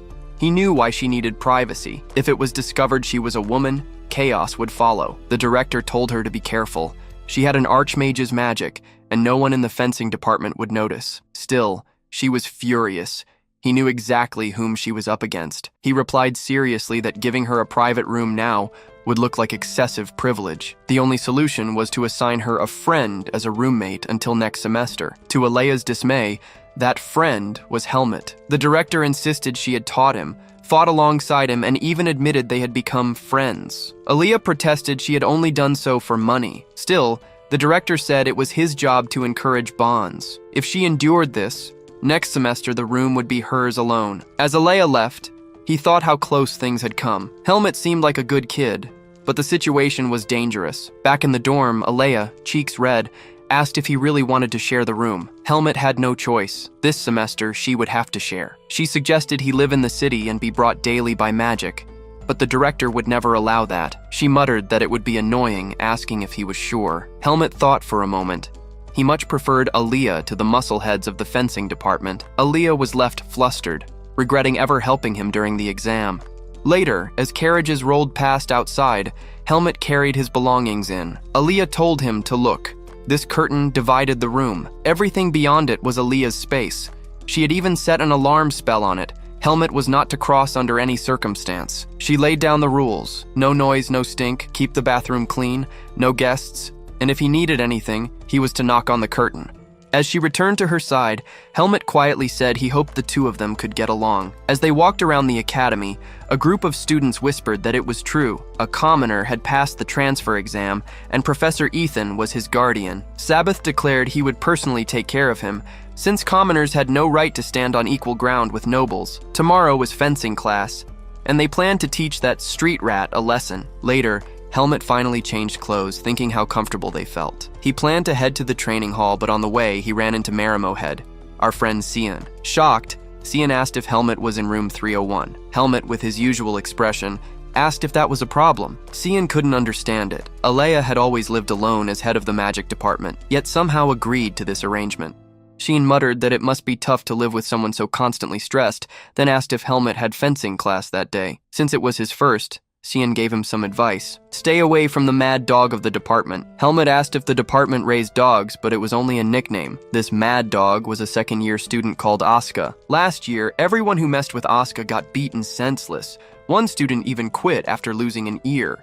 The academy had only given Asuka a suspension because of his talent. That's why no one touched him now. Cian told Helmut to pay attention in class, then added that he lived in room 303, so if Aaliyah tried to kill Helmut, he should run upstairs. Later at the fencing field, the instructor called the second years into 4 lines. He asked how their vacations had been, since this was the first class of the semester, and announced basic training. I hope you spent your break in mommy's lap. Now give me 20 laps around the field. Helmut ran easily, wondering if 20 laps wasn't too little for a warm-up. A boy nicknamed Lettucehead was furious about running next to a commoner. He decided to make Helmut meet the academy floor. His first kick did nothing. Confused, he tried again, until Helmut, tired of the nonsense, slapped him straight to the ground, face first, and kept running calmly. The other boy swore revenge. After the laps, the students lay exhausted. The same boy confronted Helmut, accusing him of knocking him down, though he had started the trouble himself. Enraged, he threatened Helmut, saying he was protected inside the academy, but outside no one would save him, since he didn't know his place. Poor fool. He had no idea how strong Helmut already was. Another blonde stepped in, telling Aaron to save his energy. Their chance for payback would come. Helmut reflected that humans, though weak, clung to pride in their status they hadn't even earned themselves. He wondered if he should teach these rotten nobles a lesson. Just then, someone appeared above, asking if they were talking about him. Aaron asked who he was. The newcomer didn't know them either, but had overheard talk about a commoner and wanted to know if it involved him. The blonde snapped, calling him insolent and saying he didn't have to tolerate commoners. But the blue-haired mad dog sneered provocatively, while his cronies held him back in mock restraint.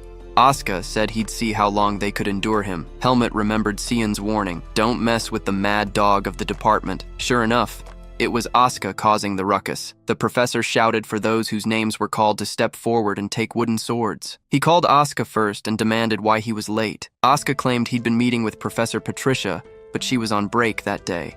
If you're going to lie, at least try harder, the instructor barked, punishing him with 30 laps. Helmut thought Asuka must have a terrible reputation. The professor warned the class to train seriously, no fooling around. Helmut picked up a sword, swinging it powerfully in different directions. He thought back to Cian's words, that the first class wouldn't be special. It was simple, and Helmut wondered if it would get harder later. At that moment, Asuka called to him. Asuka asked if Helmut wasn't going to thank him, because thanks to him, the earlier fight had stopped. But Helmut hadn't asked for help. Asuka clasped his hand, claiming he was a fellow commoner and hoped they'd get along. Helmut sensed strange energy in his hand, ignored it, and listened as Asuka added that he hated people who begged for help all the time, then walked away muttering to himself. Helmut said almost nothing. He thought maybe picking fights left a strong impression. Alea told him that wasn't true, that fools who relied on status could be dealt with simply by showing strength. Helmut recalled Cian's warning not to start fights on the first day. Alea explained that depended on the fight. Provoking others to attack left a bad impression, but the opposite could be good. Better to wait for the dual class. Helmut noticed Alea watching him closely. Alea said he was lucky. After all, he'd had private lessons. Helmut thought deeply, asking if being the top student meant you could attack however you liked without restraint. He was thinking about that strange student from his class. Soon Asuka was with the clique of nobles. The blonde mocked him, saying he'd made another commoner friend, but soon Asuka would be their obedient dog. Asuka smacked him in the neck, saying he was just getting too excited, then asked if he wanted obedience now. At Greta Academy, there's no discrimination when it comes to learning opportunities, Asuka said coldly. But over time, a belief had taken root that nobles should harass commoners. Though not official, it always happened in secret. Asuka earned his nickname Mad Dog for his menacing presence. He turned it on the nobles, mocking them for doing nothing but watching. One of them admitted Asuka lived up to the name, but since returning from suspension, he had to walk the line. Another misstep would mean suspension again, so the noble demanded he throw a punch, saying if he obeyed, his life would be ruined, but at least he'd become their dog. It was clear who the coward was. Asuka's friends jeered that even the Mad Dog was afraid of the kennel. Furious, Asuka was about to smash the boy's face when someone struck both of them twice on the head. "Are you here to become thugs?" It was Professor Patricia. Asuka tried to say the noble had started it, but she struck him again, scolding him for always relying on violence. Then she turned to Sabbath, the noble, and told him he was wrong too. He should choose his opponents by skill, not status. Since it was nearly time for the next class, she dismissed the students and called Asuka to come with her. After they left, she struck his back again, warning him he was heading for trouble. She had only protected him now because he was a senior. But if it happened again, she couldn't shield him. He mustn't throw away his chances for childish fights. She added that she'd heard the new commoner had made it through the first class without issue. Asuka should be kind to him. They were in the same situation. Realizing she meant Helmet, Asuka muttered that he had no intention of allying with anyone. Somehow that boy always managed just fine on his own. He asked whether Sabbath was going to do anything about it. Another noble grumbled that it was bad to let people like that keep popping up. A third tossed him a towel and told him to be nice, for now. The boys complained, but they didn't understand. He didn't mean be friends. The teacher said that one of the students hadn't arrived yet, and another student in the back said the one missing was Helmet, adding that he had told him the location of the class. She ordered someone to go find Helmet until he himself finally arrived. The teacher asked why he was late, but the truth was he didn't know the location had been changed. While the others said everyone had been informed, she asked if Helmut had received the notice or not. The nobles were already laughing at him, and the teacher herself realized he hadn't received it, but he spoke very properly. "I didn't receive it, I'm sorry." And since she didn't do anything about it, we would have to be the ones to put those nobles in their place with our own hands. Then the class began, because today was the start of the basic course to train their endurance, a crucial trait for swordsmen. Each one would receive an almond and had to balance it on the tip of their sword without dropping it. Whoever managed to do it for 30 minutes would be excused from class. She called Helmet to help her distribute the almonds. Asuka had thought he would be more rebellious, but he was just acting like a commoner scared of the nobles, and that's why they were different. But when Helmet went to hand one to the guy who usually gave the announcements, "My friend, brace yourself," because he went in with force. The boy didn't even have time to react before taking a blow to the stomach, while nobody understood what had just happened. Even the almond he threw got smashed against the boy's belly, who screamed in pain, and Helmet stood there apologizing because it had been too strong. Imagine if it hadn't been, right? That's when Asuka realized this guy was anything but normal. After that, the others kept training, and the boy who got hit took off his shirt because his belly had turned purple. And now that poor bastard wants revenge on Helmet, as if he hadn't deserved it, right? Then he asked if Sabbath wasn't going to do anything about it. Another student complained that it wasn't good for people like that to keep showing up, and someone else threw a towel at them, telling them to be kind to the two of them, for now. The boys complained, but they didn't understand. He didn't mean be friends. Soon they would learn a lesson, so they should behave until then. They asked what Sabbath was planning. Everyone was fuming as the next class was about to begin. Later, Marimo showed up, saying he'd heard the news. Helmet had earned disciplinary action in just 2 days. Helmet smiled and said that was right. Another student couldn't understand why he was so cheerful. Aaliyah scolded Cian for barging into someone else's room. Cian insisted he only wanted to see his friend Helmet, but Aaliyah had refused. After more bickering, the annoyed Aaliyah threw them both out, and they had to talk in the hall. Cian apologized. He didn't know Aaliyah was inside. Helmet was still oddly smiling, maybe for the first time in this story, since he usually wore a stern face. Cian asked what had happened. Helmet said he was simply proud. Even if he couldn't hurl the almond with all his strength, at least no one had been seriously hurt. He was happy to handle things the way humans did. Like Aaliyah said, he could only resolve things with his own strength. For now, he would train more and settle it. Marimo asked if he had plans for the weekend and invited him to the city. Helmut said he'd actually have to visit the professor's house to talk. Cian got excited and asked to come to the Kudrow estate too. Building connections was good. Helmut thought a moment and agreed. Cian ran off, saying they'd meet on the weekend, while Helmut wasn't sure what to make of it. That night, in a certain building, a hooded man arrived. Another said they had received a request. He complained it was a commission from some noble brats, but since they paid, they'd take it. He added that some people had tried to impersonate their faction. He checked the documents and asked Chromo if he recognized any names. No one did. They would shelve that request while he dealt with another. Even so, someone should keep an eye on it. He had a bad feeling about the name Helmut. Time passed. The weekend finally arrived at the academy. Students used their break to visit the city, leaving the campus eerily silent. Helmut was ready to go when Marimo asked if he wasn't taking anything, since they'd be gone for 2 days. Helmut mused that in the forest, to improve survival chances, you traveled with as little as possible. Cian asked if Aaliyah was still in the room. Obvious enough, since Aaliyah rarely went to the city on breaks and almost never visited family. "I'm not a stalker," Cian insisted. Helmut, expression blank, asked if Cian wanted him to ask Aaliyah something. Cian said never mind. He'd changed his mind. In the city, Asuka thought it was much calmer. Those filthy nobles couldn't mess with him here. Even if they tried, he would never bow his head. He found himself thinking of Helmut, how the boy remained calm whenever Asuka started to lose control. He couldn't deny that what happened in class had felt good to watch. Then he glanced back, uneasy. He wandered through the market, eating a skewer. Someone really was tailing him. He stopped in an alley and demanded to know what they wanted and who had sent them. When he saw more men gathering, he could guess who it was. Since his sword was at the smith's, he'd have to break these guys with his bare hands. He suddenly shouted, "Professor Allen's here!" The men flinched in panic. Asuka dashed forward, shoulder-checked the first, vaulted over him, and sprinted away. Unluckily, more men were waiting at the other end. Surrounded, he snarled at the idiots to stop posturing and start fighting. Meanwhile, at the Kudrow estate, Ethan thanked the boys for coming. Shin beamed, calling the place beautiful, and Ethan told him to just call him Professor. He was happy. He'd never expected Helmut to have such a polite friend. Cian said that since they were on break, they could visit the city. Helmut mentioned training, and Kudrow said that was a great idea.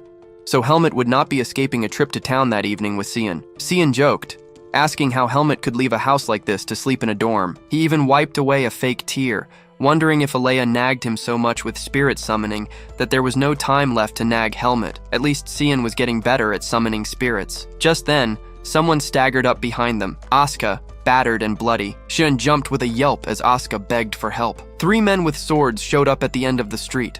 One glance at the emblem on their cloaks was enough. Helmut recognized the Blackhawks.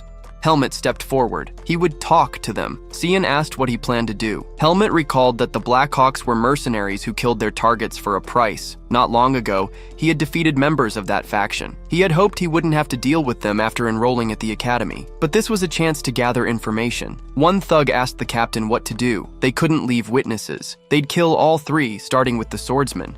Helmut moved. One man's arm flew off. He kicked the second's hand and sent his sword spinning into the sky. Before it landed, Helmut punched the rest to the ground. By the time the blade clattered back down, everyone was out cold. Everyone except Helmut. Even Asuka was stunned by the sheer speed. Helmut even stopped to check since the dark seed hadn't reacted, so it was clear that if he didn't kill, there would be no problem with the seed. Marimo asked who those guys were. Helmut said they were the Blackhawks, stomping on one's hand as he explained they were a mercenary group that killed people for money. Asuka wanted to know who had sent them, though he already had an idea, but that would be hard since they'd been trained not to talk. He muttered they just had to find out how many bones needed to be broken before one of them would open his mouth. Marimo asked if he was crazy, planning to torture the guys. The other didn't understand what was going on in Helmut's head either, but Cian said the only thing they could do now was call the guards. Not even Asuka believed he had said that. Still, attacking an academy student was a serious crime, so Cian left, saying it wouldn't take long, and warned them not to do anything stupid. The moment he turned away, Helmut pressed down on the man's hand again, demanding to know what they knew about him. Since the man stayed silent, he decided to let it go. Later, back at the academy, a woman said they would speak with the headmaster tomorrow and asked if Asuka wanted to go to the infirmary. Since he refused, the 3 of them walked on. Thanks to first aid, he'd be healed in no time. Marimo suggested finding magical healing. but they didn't have money for that. Then he had a brilliant idea and dragged them to Alea's room. Alea, furious, asked why that idiot was dressed like a beggar. When he was about to argue, Marimo jumped in front, saying Asuka was hurt and needed healing magic. That made Alea even angrier, dragged to this nonsense in the middle of the night. But since Helmut politely asked, Alea had no choice but to do it. Of course, he warned it wouldn't be free. Helmut would pay since he had made the request. He asked Helmut what he'd do if he healed his friend. Without thinking, Helmut answered, "Anything I can do." Alea agreed, smiling far too happily, while Helmut regretted saying it. Alea healed Asuka, who put his shirt back on and said Helmut seemed rough but had skill. Then he left, while Alea kept grumbling about that rude idiot. Marimo said it was good to help others anyway. Helmut insisted he didn't need anyone's help, but Marimo told him he was underestimating human relationships. Alone, there was only so far one could go. That applied to Alia as well, who had ended up befriending two antisocial types. Helmut actually thought about this whole human relationships thing. The next morning, word spread that Asuka had been attacked the night before, but the suspects were arrested after also targeting Helmut and Marimo. By the morning, though, the headmaster learned they had already escaped. Asuka demanded how that made sense. From what he'd heard, there had been an infiltrator among the guards. Marimo asked how the academy would handle it. The headmaster said they would not sit idly by. They were interrogating everyone in the department. Afterward, Asuka muttered they should have tortured them, just like Helmut suggested, since they had escaped too easily. Helmut only replied, "If you want to fight, don't put my name in it. That's your problem to solve. But if the problem comes to me, then I'll deal with it." Marimo went back to class while Helmut headed to train. After a while, he asked why Asuka was still following him. Asuka said Helmut was skilled and asked if he didn't get angry when nobles picked on him. Helmut simply said he wasn't going to act like Asuka, but Asuka already was acting without realizing it. Helmut told him flatly that he had a rotten personality and shouldn't keep starting fights. Asuka mocked him, calling him Daddy's obedient boy. Helmut shot back angrily that he wasn't patient enough to let people say whatever they wanted about him, including Asuka. That shut Asuka up. Helmut opened the door to Professor Kudrao's private training hall, where he had permission to practice. Asuka asked to train with him, but Helmut shut the door in his face, saying he'd just get in the way. Elsewhere, the nobles were grumbling about being interrogated over the Blackhawk's business. One said they'd get away with it since the academy couldn't directly touch them. He asked what Sabbath planned, since his useless scheme had backfired on them. Sabbath was furious, gnawing on his fingers, swearing that the Academy's investigation only meant their battle against the commoners was just beginning. The next day, the instructor announced they would begin duel classes the following week. Helmut was glad. He could settle matters in a duel. She added there was something important first: a written test the day after tomorrow. The grade would count heavily, so they should study the assigned books. Later, Alea was furious that Helmut hadn't bought his books. He asked if no one had explained it to him. Helmut remembered Kudrao had told him, but he'd forgotten after everything that happened on the way back from the mansion. Alea told him to get permission to leave the academy. The only problem was, he had no money. Alea complained until he remembered Helmut had paid him 100,000 marks, but Helmut had left the money with Kudrao, and there was no time to go back. He needed a way to earn cash quickly. Alea asked if he was seriously trying to borrow money. Helmut promised he'd repay it by the weekend. Alea finally agreed to fetch the money, but insisted he would go with Helmut into town, since he couldn't trust him not to get into trouble with it. When they left, Marimo tagged along, saying he wanted to look at books. Then Asuka joined too, making an excuse to leave the academy. Alea grumbled that Helmut was carrying two useless burdens. At the bookstore, one boy was thrilled just to smell the books, while Alea quickly grabbed all of Helmut's required texts. Looking inside, even the intermediate volume was just basic material. Then Asuka handed him an extra book, not required, but said exams from that professor usually covered outside subjects, so it was the best one he could find. The others were surprised. Alea explained that Asuka had a reputation as the mad dog, so it was impressive. Asuka asked for a new book of his own, but Alea told him to buy it with his own money. The total came to 2,000 marks. The clerk suddenly asked if that was Alea. He tried to deny it, slipping away, while the others teased him for an autograph. But it was true. He had entered the academy with record scores. Seeing this, Helmut understood a little more about those human relationships. Alea said the trip was unnecessary. Helmut asked if he'd bought any books. Of course, Alea had already bought them earlier. He wasn't talking about that. He was talking about knowledge. Helmut asked if books could really teach him anything. Alea explained that knowledge varied. Many books just laid down the rules, and if you thought you knew everything, one day you'd fall flat. He warned Helmut to take care of those books, because he wouldn't replace them if lost. But the next day, by bad luck, Helmut was furious. His books and Asuka's had vanished from the locker. He nearly crushed the walls just by clenching his fists. Because someone's getting beaten up later today, isn't that right? Later, in class, the instructor announced the start of duel practice. They would be paired off, and it was forbidden to use vis. The point was to gain experience fighting other people. Once you found your opponent, he shouted, begin the duel. At that moment, someone called out Sabbath's name. It was Asuka, challenging him to a duel. Sabbath sneered, but Asuka asked if he was afraid, because men settle their differences with swords. Sabbath said he already had a partner, but even the professor reminded them that they must duel against different people. Sabbath snapped that he wouldn't fight a mere commoner, but Asuka laughed, asking if he couldn't handle it. His friends exchanged uneasy looks. Meanwhile, someone stepped up saying he wanted in as well. It was Helmet with his sword, saying that even if they all tried, the result would be the same. Moving in a pack was the habit of the weak. Sabbath was getting angry, but his friend put a hand on his shoulder, saying he'd wipe that smug look off Helmet's face after giving him a proper beating. Earlier, before class, they had sat down to discuss their plan. Sabbath said they should provoke the two and then accept the challenge. One of them said he didn't know Helmet's strength, but it would be impossible for him to beat Asuka. Sabbath said he would use vis. His friends asked how. Vis was forbidden. So he came up with a plan. He would claim he'd only used it to defend himself from violent attacks. At worst, he'd get a warning. But if they crippled Asuka, he'd be expelled from the department. In other words, a risk worth taking. Then another added a condition. He wanted to face Helmet's crow because he still wanted revenge for the day of the run. And that's how it was set.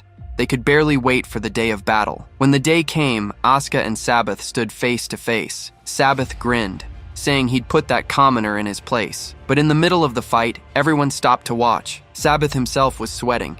He didn't know what was happening. Asuka still hadn't thrown the first strike. One of Sabbath's cronies thought Sabbath had underestimated Asuka. When Asuka held a sword, he was like a hunting hound. He stood still, staring down his opponent, searching for a single opening. He himself had tried to warn them about this, but the other cronies hadn't listened.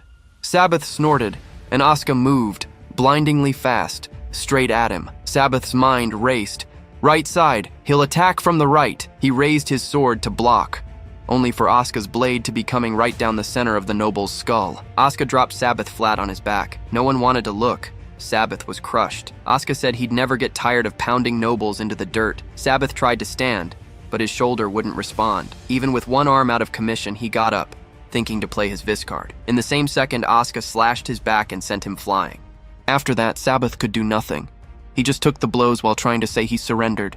Now he truly surrendered. Asuka finished with a thrust to the gut so he'd remember it for the rest of his life. If he said, "I surrender," Asuka would only hit harder. Now we switched to Helmet's fight. The noble asked why he was making such a scary face.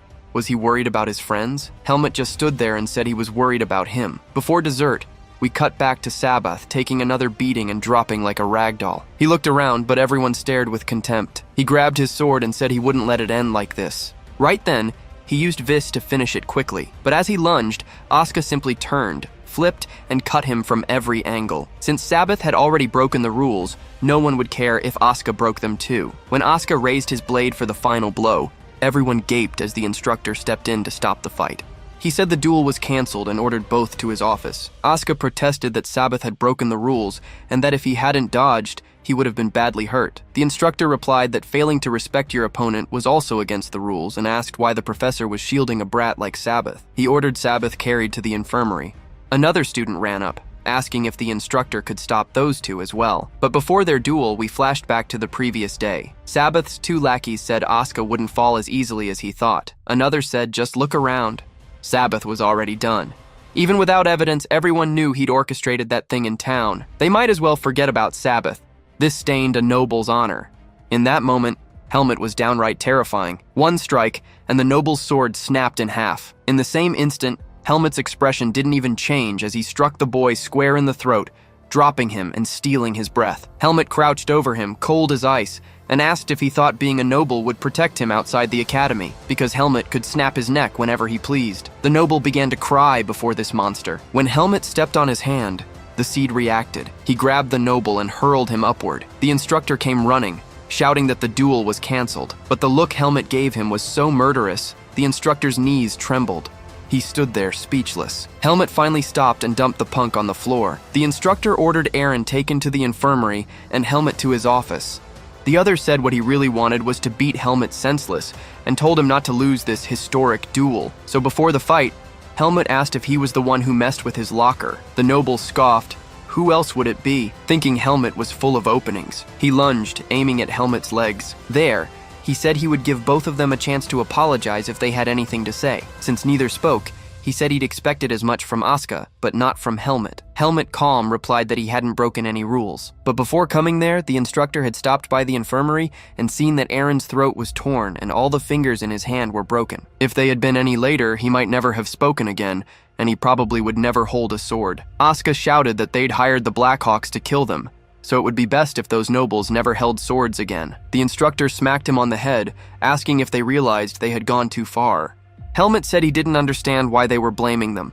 Aaron was weak and still had the nerve to keep cursing them. What Helmet did was give him a warning, to make him understand you can't mess with just anyone. Asuka added they had stolen the books from his locker. The noble's instructor said that was against the spirit of the department. Helmet asked whether insulting, stealing from, and belittling commoners was the spirit of the department then. The instructor said he wasn't taking anyone's side, but in the end, Helmet had solved a problem the faculty hadn't. Then he drew his sword and slashed in their direction, even cutting into the ceiling, saying they were simply the strongest hunting the weak. It wouldn't be right for the instructor to use his strength to crush the two of them. Just as a noble shouldn't look down on a commoner, the strong shouldn't crush the weak. What they had done was exactly what nobles always did. Helmet asked what they should have done instead. The instructor turned and said this was the teacher's fault for not intervening and letting it get this far. But the academy could not be ruled by the law of the strong. Its purpose was to build bonds.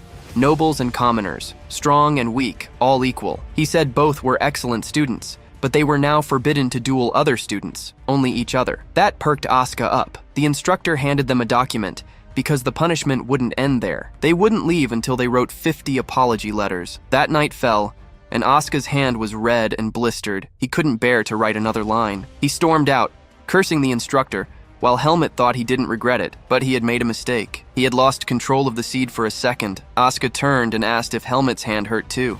Helmet only grumbled that he couldn't train because of it. Asuka asked if he ever rested, then said Helmet was pretty skilled for such a lazy bones. He asked to train with him. Helmet answered no, no, and no. Meanwhile, the instructor looked on from above. He had always known Helmet was talented, but the killing intent he'd shown then had felt more like demonic energy. He prayed the boy wouldn't lose himself to the shadows. Then he looked up at the slice Helmet had carved into the ceiling and sighed. They'd dock that from his pay. Later that night, in a warehouse, everyone knelt before their boss. He said they had lost a Baden spy trying to push them out of there. The spiky-haired man apologized, saying they had brought shame and failure. The one with the eye patch said a second-year student should never have fought like that, but the boss told them to stop.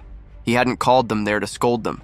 In fact, they deserved a reward for coming back alive. He told Chromo to speak, because among the students they had faced, there was one with black hair and a crow-like face. They confirmed it was him, and Chromo said that boy was Helmet, a former mercenary who had killed 5 of their men with nothing but a tree branch. The boss said hiding in the academy was a clever move. They had thought it might become a problem, but they couldn't just let him run free like this. So he gave them a new mission: deliver a report to their superiors, and afterward they could take a vacation. But when the group left, excited, the boss quietly ordered another to get rid of them after the mission was completed, because he might be meeting with that certain person. That night, Helmet sneaked back into his room, only for Aaliyah to say he'd arrived late. Helmet apologized for the noise, but Aaliyah had already heard. Rumors around the academy said Helmet had beaten a student so badly that he would never fight again. Helmet grumbled that he hadn't been able to train because of it, while Aaliyah asked if he wasn't at least glad. Helmet apologized for losing the books.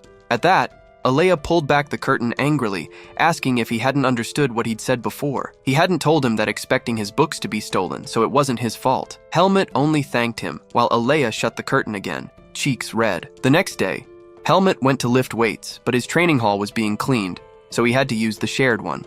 Since the duel, things had changed. Students had started talking to him, not because they wanted to, but out of fear. Still, that was better than he'd expected. Soon after, someone came saying Professor Kudraw was looking for him. Helmet arrived, and Kudraw said he had heard about the incident during class. Helmet immediately apologized, admitting part of the blame was his, but Kudraw said that wasn't why he had called him. He told him those boys would soon be punished. In fact, the 2 students would be expelled from the academy. Not even nobles were forgiven once they were caught dealing with the Blackhawks. If Helmet understood where he had gone wrong in the last incident, then he needed to take up his sword and keep following his own path. To lighten the mood, Kudrow joked about being troublesome in his youth. Then he told Helmet to come to the mansion with his friends on the weekend. He had even bought new books. Helmet asked why there were 2 stacks, and Kudrow said one was for Asuka. Helmet asked why he should deliver them, while the professor thought, "Make friends, my boy." Later, the green-haired one said he had come at just the right time. Helmet took the chance to give Asuka his books, explaining that Kudrow had bought new ones. Then Marimo asked if Helmet had free time on the weekend. So one evening, Marimo was all excited, saying this was the best bar of all because they had to celebrate justice prevailing. After all, Asuka was paying for everything. The chatterbox kept running his mouth, while Helmet remembered Alea saying he wouldn't go out with those idiots. Helmet took a sip, thinking it was terrible. They kept saying he had become a star in the department. Asuka laughed. Who's going to mess with someone who crippled a noble for life? Marimo asked why he was making such a crow face. Helmet said it made sense to be hated, but he didn't understand why the 2 wanted to go out with him. Marimo, drunk, said that wasn't hard to answer. From the moment they met, he was sure fun things would happen around Helmet. Asuka asked why he was so mean to him, trying to get Marimo to agree. But Marimo had already collapsed onto the table, red-faced, after only 1 drink. Asuka laughed at him, while Helmet thought he still didn't really understand these things. After all the drinking, they tried to head back, Marimo barely able to walk. Across the way, Helmet saw a crowd, and thought he spotted Alea among them. Earlier that day, Alea had been searching the library for books. Not finding what he wanted, he thought about going to Baden. He remembered how Helmut had invited him to go out, but he had refused. Maybe it wouldn't have been such a bad idea to accept. Later, it happened again. Women crowded around him, offering anything he wanted. Just then, he spotted the crow waving to him and rushed over, saying he had arranged to go out with him today, while Helmet had no idea what he was talking about. Asuka complained, while the women asked how Alea could go out with those swordplay brutes. Things began to sour. One girl noticed Asuka's hair and asked if it was really him. Asuka, irritated, dared them to finish the sentence so he could show them what was good for their health. At least that worked. The girls all scattered. Alea hit Helmet, telling the drunks not to get near him. He kept pestering Helmet and asked what had happened to Marimo. Helmet explained he had passed out after a single cup. Alea pulled out a potion, saying it was an antidote carried by the magic department. They gave it to Marimo, and he woke immediately. Seeing Alea there, he blushed, since, in the end, Alea had come. Should I kill him now or later? Helmet thought. At that moment, he asked Alea if he wanted to visit Kudrow's mansion tomorrow. Alea asked first, "Those 2 aren't coming, right?" Helmet said it would be just the 2 of them, and so Alea agreed, asking what time. The next day, Helmet thought he understood, but maybe he didn't, because Alea woke up furious, saying it was a team battle, and the goal was to defeat those 2 blockheads. He declared, "I don't accept defeat, understand?" While Helmet was more lost than ever. And that's where the next chapter begins. In the bedroom, Alea asked if Helmet was preparing for the exams. Helmet said he was kind of preparing, since he didn't need to worry much, except for a few subjects where he was struggling, like continental history and magic. That had happened because he transferred late and couldn't take proper classes. Helmet said that to pass, all he needed was to show his skills, but that was a trap, because even if his practical abilities scored 150 points, the system capped grades at 100. So even if he ranked among the best, he still needed good marks in general subjects to break ties. Helmet said he'd worry about that later. Alea warned that if he left it like that dog Asuka would surpass him. Helmet realized that right away. Alea looked serious and said that if Helmet wanted to pay a fair price, he could help. And so the 2 of them ended up in the library. Helmet asked what they were going to do. Alea said it was just a special gift for the exams. When they entered, Marimo and Asuka were already there. Alea asked what the 2 were doing together. Marimo stammered something about classrooms, but he really wanted to know why those 2 were together. Angry, Asuka insisted he was studying. Marimo said it was a shame, but asked the 2 to go to another room because they wanted to study. Helmet whispered that something was fishy here. Alea smiled, saying, "It's really a shame, so let's not disturb anyone studying." Marimo said, "Thank you very much." But Alea added he had a better idea. A simple one. Helmet and Asuka would stay there, and they would go to the next room. The 2 looked awkward, while Alea asked if they were hiding something. In the end, Asuka was worried about losing his spot as the top student to Helmet, so he asked Sheehan for tutoring. He said last exam he'd fallen short by just a single point. And of course, that was only because Alea had helped Helmet. But now, Asuka didn't want to fall behind in theory classes. The fool asked if Alea was going to help Helmet again. Sharp-tongued as ever, Alea said of course, he wouldn't be there otherwise. Down below, Marimo said that since they'd found out, they could make a bet. The loser would have to run 100 laps around the field without using magic. Which is why Helmet's studying now wasn't about grades. It was about Aaliyah's pride. Thus began the saga of studying. Night fell and rain poured while the two studied in the library, with Aaliyah furious that Helmut had the nerve to get everything wrong. Aaliyah demanded what kind of written answer that was. First question, what's the difference between witches and mages? Helmut's answer, witches are evil and mages aren't. I know because I've met one. Helmut said he just wrote what he thought, but Aaliyah barked that it had to be based on standard theory. The goofs showed up to gawk too. They were shocked, asking if Helmut had never handled questions like that. His transfer exam had been all multiple choice. Aaliyah slammed the table, furious. He wasn't about to let his pupil be beaten by two fools. From then on, relentless training began, full of arguments and food. Late at night, after the others had left, Helmut asked why Aaliyah was so obsessed with staying on top. Helmut thought that one day Aaliyah would become an archmage and be able to see the seed inside him. At some point, he would have to keep his distance. Aaliyah stepped closer and asked if Helmut understood. He flipped his hair toward Helmut, who wasn't paying attention to what he was saying. When they both realized it, they were practically pressed together. Aaliyah turned away, saying he wouldn't explain twice, face flushed bright red as he left. Meanwhile, Helmut decided he'd been using his head too much. The next day, Helmut was training in the hall when a classmate asked if he'd made a bet with Asuka. Since they were the two best in the department, rumors spread fast. He took up his sword and said he was betting on Helmut. This was Andro. Since transfer exam day, they'd become comrades, and Helmut had even helped his swordsmanship. Andro said it would be a challenge, but he definitely wouldn't lose. Andro said he was dying to see Asuka lose, while the very specter stood behind them. He told the guy to shove off and asked about today's class, duels against the first years. He grumbled.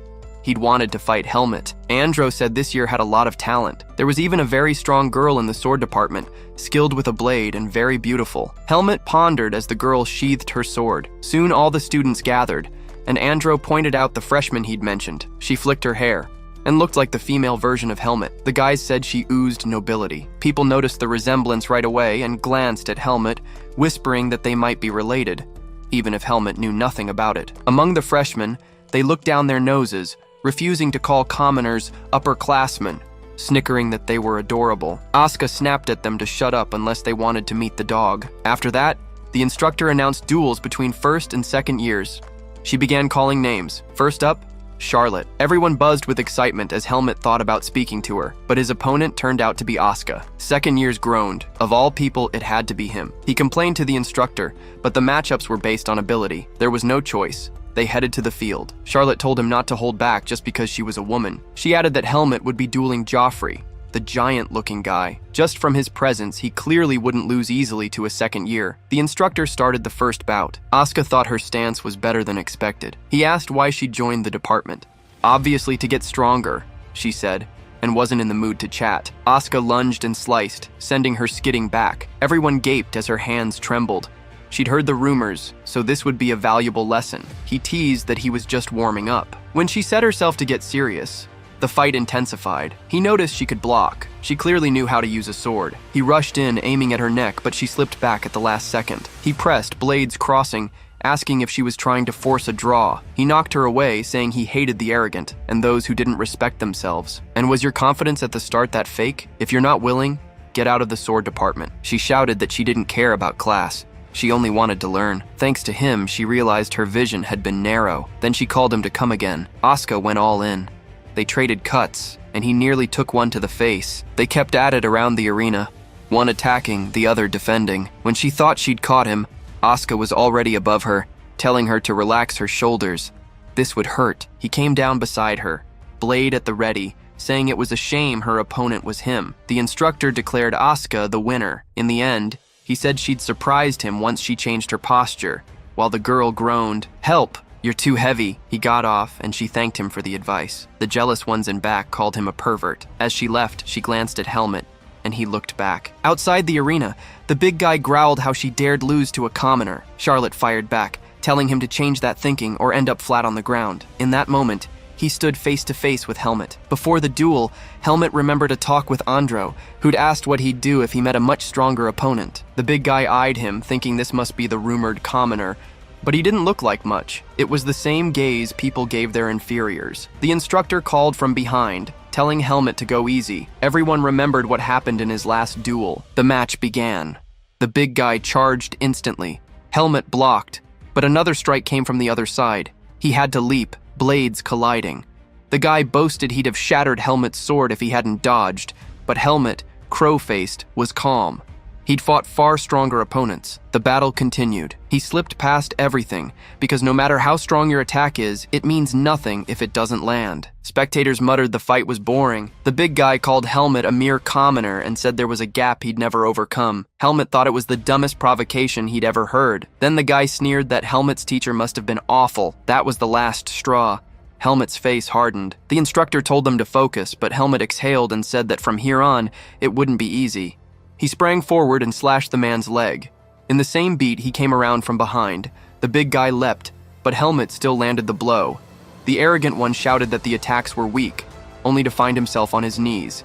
His leg couldn't bear the weight. While Helmet recalled what had been said about experiences, that being beaten by a commoner would be a good lesson for him, the noble tried to strike, but Helmet slid beneath his legs with a sword sweep, knocking him flat on the ground. He fell face first, trying to get up, but Helmet knocked his sword away, telling him, "I may be a new student, but I don't recommend speaking ill of someone else's teacher." At that moment, the instructor shouted for them to stop, but Helmet still landed a strike on the noble's neck. Everyone around was left gaping as victory was declared for Helmet, the noble crusher. After those fights, the rest of the duels went smoothly. The freshmen realized the vast difference in power, while the others saw they needed far more training. Later, Helmet ran into Charlotte in a courtyard puddle. She startled as she greeted him, while he didn't even know what to say. Then he remembered the name engraved on the pendant, Margaret Irene. But even then, he remained deep in thought while Charlotte herself didn't know what to do. She grew nervous under his gaze. This was the upperclassman who had just destroyed Joffrey. In the end, he told her that he had seen her abilities,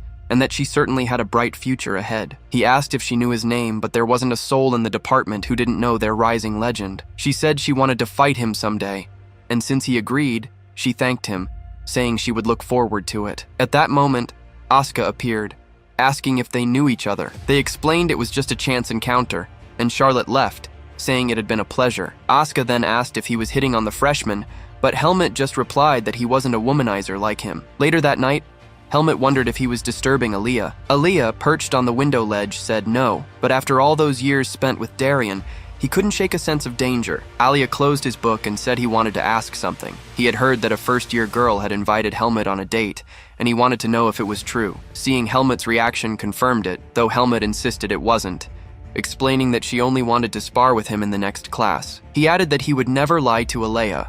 Aaliyah reopened his book, saying he would believe him, and added that Helmet was his closest companion in the entire academy. Then he warned him to be careful, never to trust any girl who approached, because all of them only wanted to use Helmet to get closer to Aaliyah. In other words, Aaliyah was just protecting her own interests. Helmet was left baffled, while Aaliyah continued his strange warning.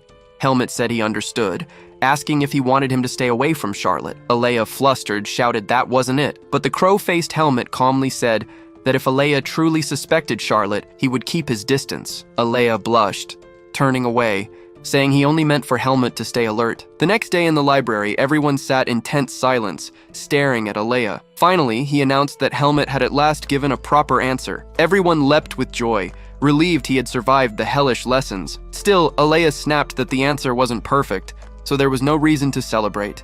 They were only just beginning. Marimo drew their attention, saying that with exams approaching, he had picked a special place to study, somewhere they could review and enjoy waffles. Asuka asked who does that, but Marimo insisted he couldn't survive without a snack. Just the thought of warm waffles had Aaliyah drooling, and he admitted it wouldn't hurt to take a break. Asuka asked if the place would even be open. Marimo bragged about Baden's bustling night scene, but when they arrived, it was closed. Marimo bawled that he'd been dying to visit, while Aaliyah told him to stop whining and find somewhere else. Marimo suggested a toast shop instead, but Aaliyah shoved him forward to quit crying and keep moving. That one, at least, was open. Inside, Asuka balked at the price of the sandwiches. Marimo asked if he wasn't ordering anything, but Asuka explained that his family only gave him enough for tuition, nothing more. Marimo teased that he'd win a scholarship for being suspended, which earned him a furious grab.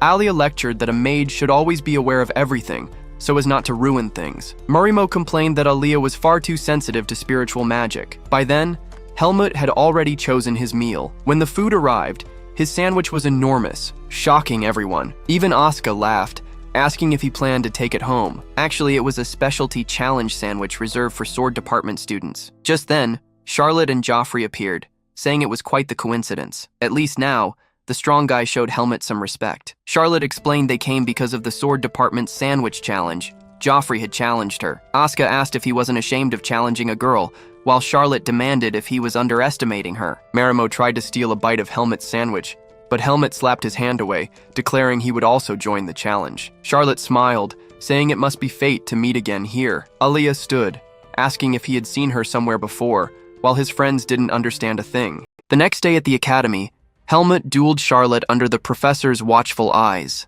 They clashed blades, Helmut driving her back. He struck ferociously, aiming for her neck, but she narrowly ducked. She tried a low counter, but Helmut kicked her sword away. With her hand aching, she surrendered. The instructor thanked them for the duel demonstration, and Helmut left, recalling the previous day's events. Aaliyah asked if Charlotte had known him before, but she replied that she only recognized him by sight, since he was the famed senior of the magic department. She even glanced at Helmut with flushed cheeks, unsure of what had just happened. Marimo complained that he realized something. As long as Aaliyah was around, none of them would ever get girlfriends. Helmut thought back to Aaliyah's warning.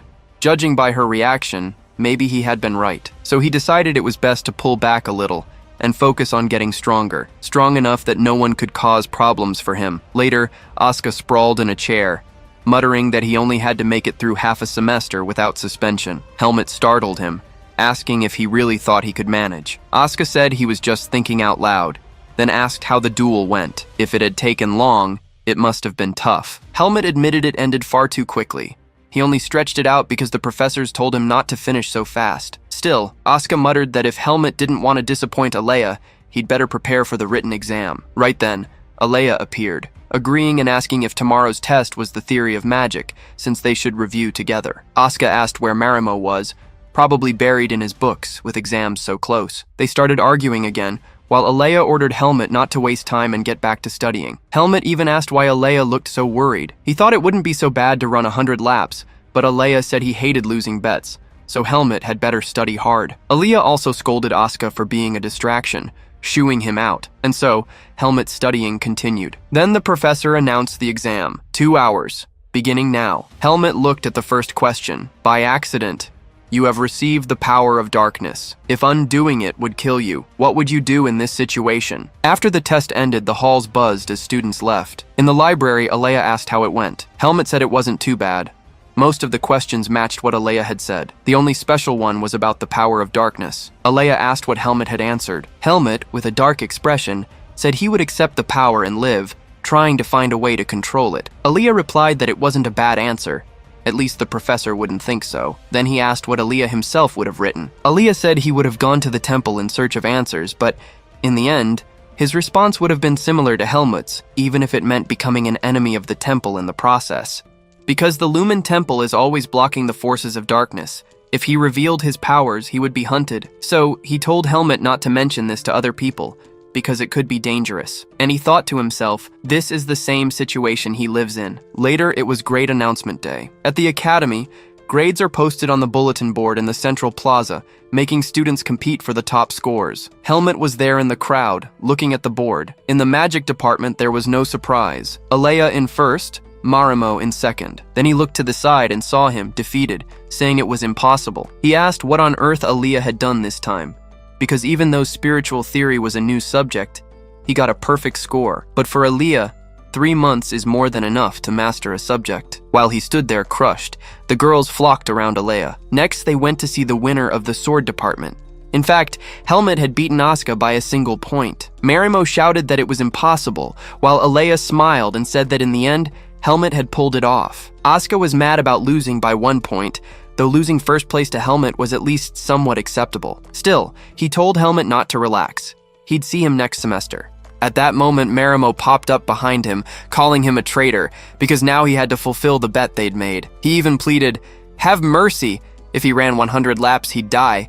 But Helmut said 100 laps wouldn't kill anyone. Aaliyah smiled, saying he didn't find that unfair at all. Time to burn off that midnight snack belly. And so he collapsed on the ground, and later he was running circles around the field. The next day, the sword students were training when one of them said they'd have a forest camping class next week. Everyone was surprised, asking if he'd ever camped before. The redhead started spooking another student, saying it's important to bring a shovel, sleeping bags, and to be careful. There are lots of poisonous mosquitoes. Asuka griped that there was nothing interesting about it.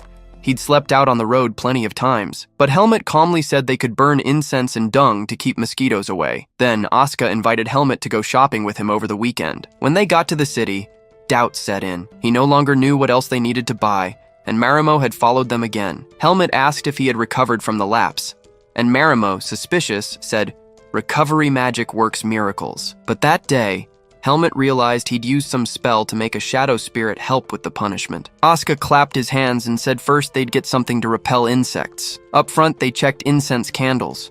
Helmet thought it might be better to just accept the bugs. Then they went to pick up a lamp with low light so as not to attract predators. Asuka was impressed.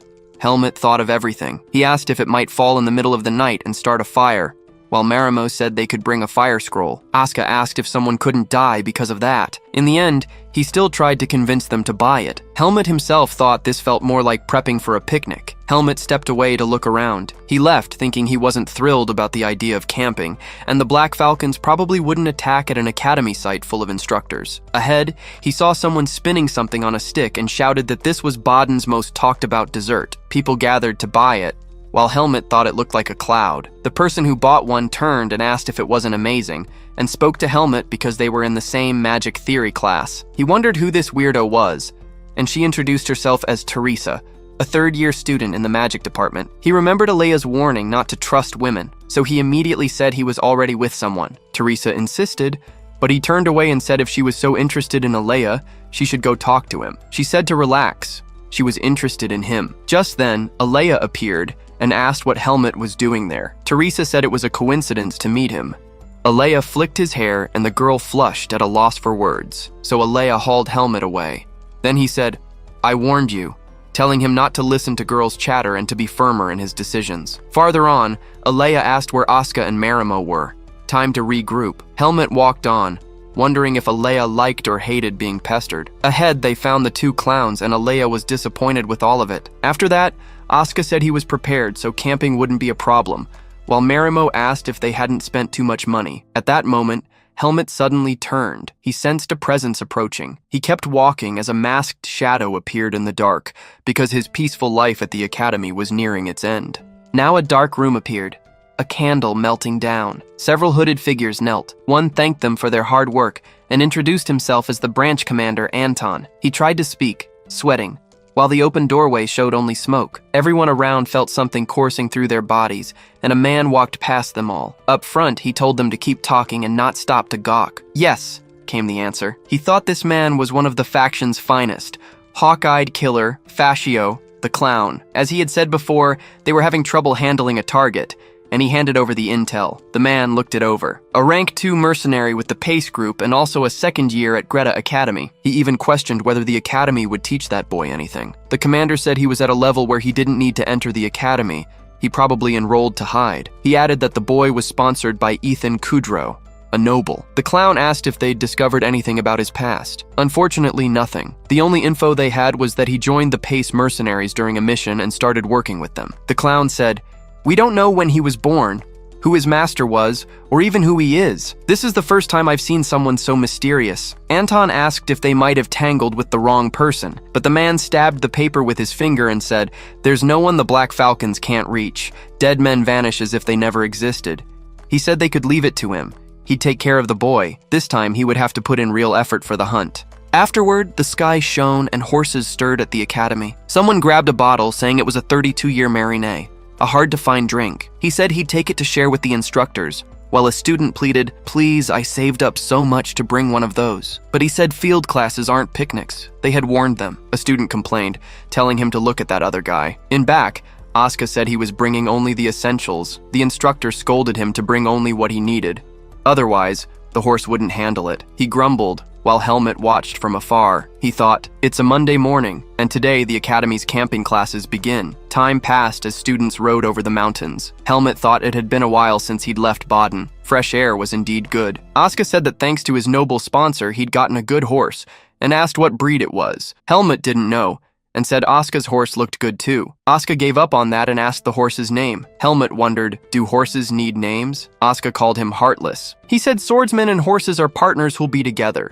so you should name them. Helmet said it was kind of hard, but you just say whatever comes to mind when you look at it. He looked at the purple-maned horse and said Asuka's name. Asuka got mad, that it was weird to name a horse after him. Helmet asked why it was weird, and they started bickering, saying he looked like a horse. Later that night, the instructor said they would stop for a while so they could leave their baggage on the horses' saddles. Asuka thought a full day had passed already, so how much farther until they reached the campsite? Helmet was listening because from what he'd heard, on the first day there would be a barbecue, on the second a hunting competition, and finally, on the third day, a group activity. But he thought it was better to stay alert in the middle of the forest at night. At that moment, Asuka asked Helmet where his horse was, and he looked startled because the horse had disappeared from his side. Looking closely, the rope had been cut by something sharp. He thought it was impossible. When could that have happened? But the important thing was how he hadn't noticed that someone cut the rope and led the horse away. Then Asuka pointed, telling him to look. The horse was behind the trees. Seeing this, Helmet asked to borrow his sword for a moment. He walked forward with the sword ready for any danger, but when he got close to the horse, nothing happened. There was no one in the area. At that moment, he felt something strange. When he looked down, he almost stepped into a hunting trap. Helmet didn't understand how that had appeared without him noticing. This couldn't just be coincidence. Something was happening because he felt the pressure of being hunted, but he smiled, saying that this hunter had chosen the wrong target, and he was going to have some fun. He called out, saying that since the horse's hair was white, he'd call him Snowy, and tried to bring him closer. Of course, since he'd just chosen the name, the horse didn't recognize it. As Helmet approached, he thought it didn't matter who was behind this. If they got in his way, they'd be eliminated, but he hoped at least the opponent would be interesting to fight. Later, the camp was shown from afar, and the instructor shouted that before preparing for dinner, he would announce the groups. From now until the last day of camp, they would be divided into teams to help one another. The leaders would each receive a communication sphere to contact the instructors if there was trouble. Helmet picked one up, looking at it, while Asuka told him a leader couldn't be distracted like that. Their group was behind them with a lot of new faces. Helmet himself noted there were many strangers, and some already seemed eager to start trouble with him. Another stepped forward, saying they should take the chance to introduce themselves.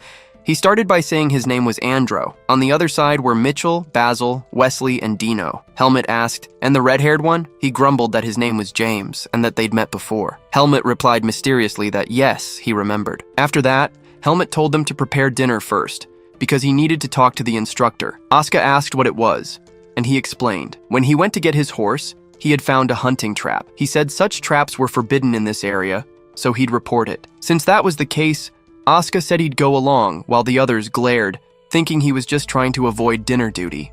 Later, under a dark, starry sky, the instructor asked if he had really seen a trap in that area. She asked if he was sure, and of course, he had almost stepped on it. But since there was no sign of it now, she said she'd warn the others to be careful. Asuka asked if this was the right spot, but looking closely, Helmet saw the grass was pressed down. Someone had removed it before he returned, meaning they were being watched all along. Helmet thought of something Alaga had once taught him, how humans can be creative when hunting stronger prey. The persistence of wearing down a target until it was exhausted and fell, that was one of humanity's greatest strengths. But if they thought they could defeat him this way, they were in for disappointment. Walking on, he thought there was nothing on this mountain that could truly threaten him. When they returned, one of them asked why they had taken so long, since he'd had to prepare the meat. Then they showed the plate of meat, burned so black it looked like charcoal. Everyone thought someone would die if they ate it. A while later, delicious meat was being served. Everyone was impressed because this time Asuka had to roast it so they wouldn't be eating charcoal. They joked that plebeians really were different, while he asked if that was supposed to be a compliment. Then one of them told the others to look at what he'd brought. He pulled out a bottle of wine, and they asked how he managed it. The rascal had used a storage spell in his cloak to sneak the drink in, saying a barbecue without alcohol was no fun at all. Since the instructor would be making her rounds later, they had to drink it quickly. The fire crackled in the air as the party went on. Later, the instructor showed up, furious, holding several bottles in her hands and asking if they'd smuggled some too. In the end, she asked Helmet if they were telling the truth. And when he said yes, she left, telling him he was responsible for his team now, so he'd better be careful. She ordered them to eat, while everyone eyed each other suspiciously. When she left, they grabbed the bottle again and kept celebrating. Afterward, one of them thought the taste was too strong. Andro asked Helmet if he didn't like it, but that wasn't exactly it. Asuka even asked if it was about the trap, but they tried to reassure him, saying there was no danger he couldn't defeat. One even said Helmet was far better at fighting than they'd imagined. In the middle of the conversation, someone asked where he had learned swordsmanship. He said it was in the forest where he grew up. They remarked he must have had an incredible teacher to be so skilled, but Helmut replied that his teacher was no longer in this world. Everyone grew quiet and said they were sorry. Then they shouted to drop the heavy topic and just drink as much as they wanted. Helmut remembered, thinking Cian was right. Humans always draw closer when drinking. In the night, all was quiet. His companions were asleep all around. Helmut got up, saying he needed to vomit, and started walking into the forest. He looked around, knowing how to neutralize alcohol by sweating it out, but it was likely his hunter was watching now. He walked through the woods, moving cautiously. Ahead, he came across a house and thought it must belong to one of the camp overseers. Approaching it, he knocked twice until an old man opened the door, asking who he was. Seeing the academy uniform, he said he had found a trap in the forest and told the man to reinforce the patrols. The old man said anyone setting traps there faced heavy fines, but Helmut insisted he trusted his eyes. He was sure he'd seen one. If that was true, the old man said, it was serious. He closed the door, saying that starting tomorrow he would strengthen the patrols, since it was easy to hide a bear trap well. At that moment, Helmut stopped the door with his foot and gave him a sinister look. He had never said what kind of trap he'd seen. The old man gave a sly smile and apologized, saying most traps found around were for bears. Helmut noted the smile was too forced and said maybe he'd just been overthinking. He told the old man to be careful with traps, but before leaving, he added one more thing. Students from the department always came here, so he wanted to know where they were sent. The old man said the competition always took place in the northern mountains, same every year. Helmut thanked him and walked off, thinking he couldn't sense any vis from the man. Even so, his instincts pointed that way. He considered snapping the old man's neck, but decided not to act rashly. He walked on, thinking that when the mysterious enemy appeared, all he needed to do was counterattack. When he returned to camp, the instructor was hitting the boys, and she glared furiously at Helmut. After that, the night ended. The next day, everyone stood in line. Helmut was in the middle, holding his bow. The instructor began explaining the rules of the hunting competition, saying the most important thing was to keep themselves and their teammates safe. So, if one member of a pair was injured, the other had to contact them immediately.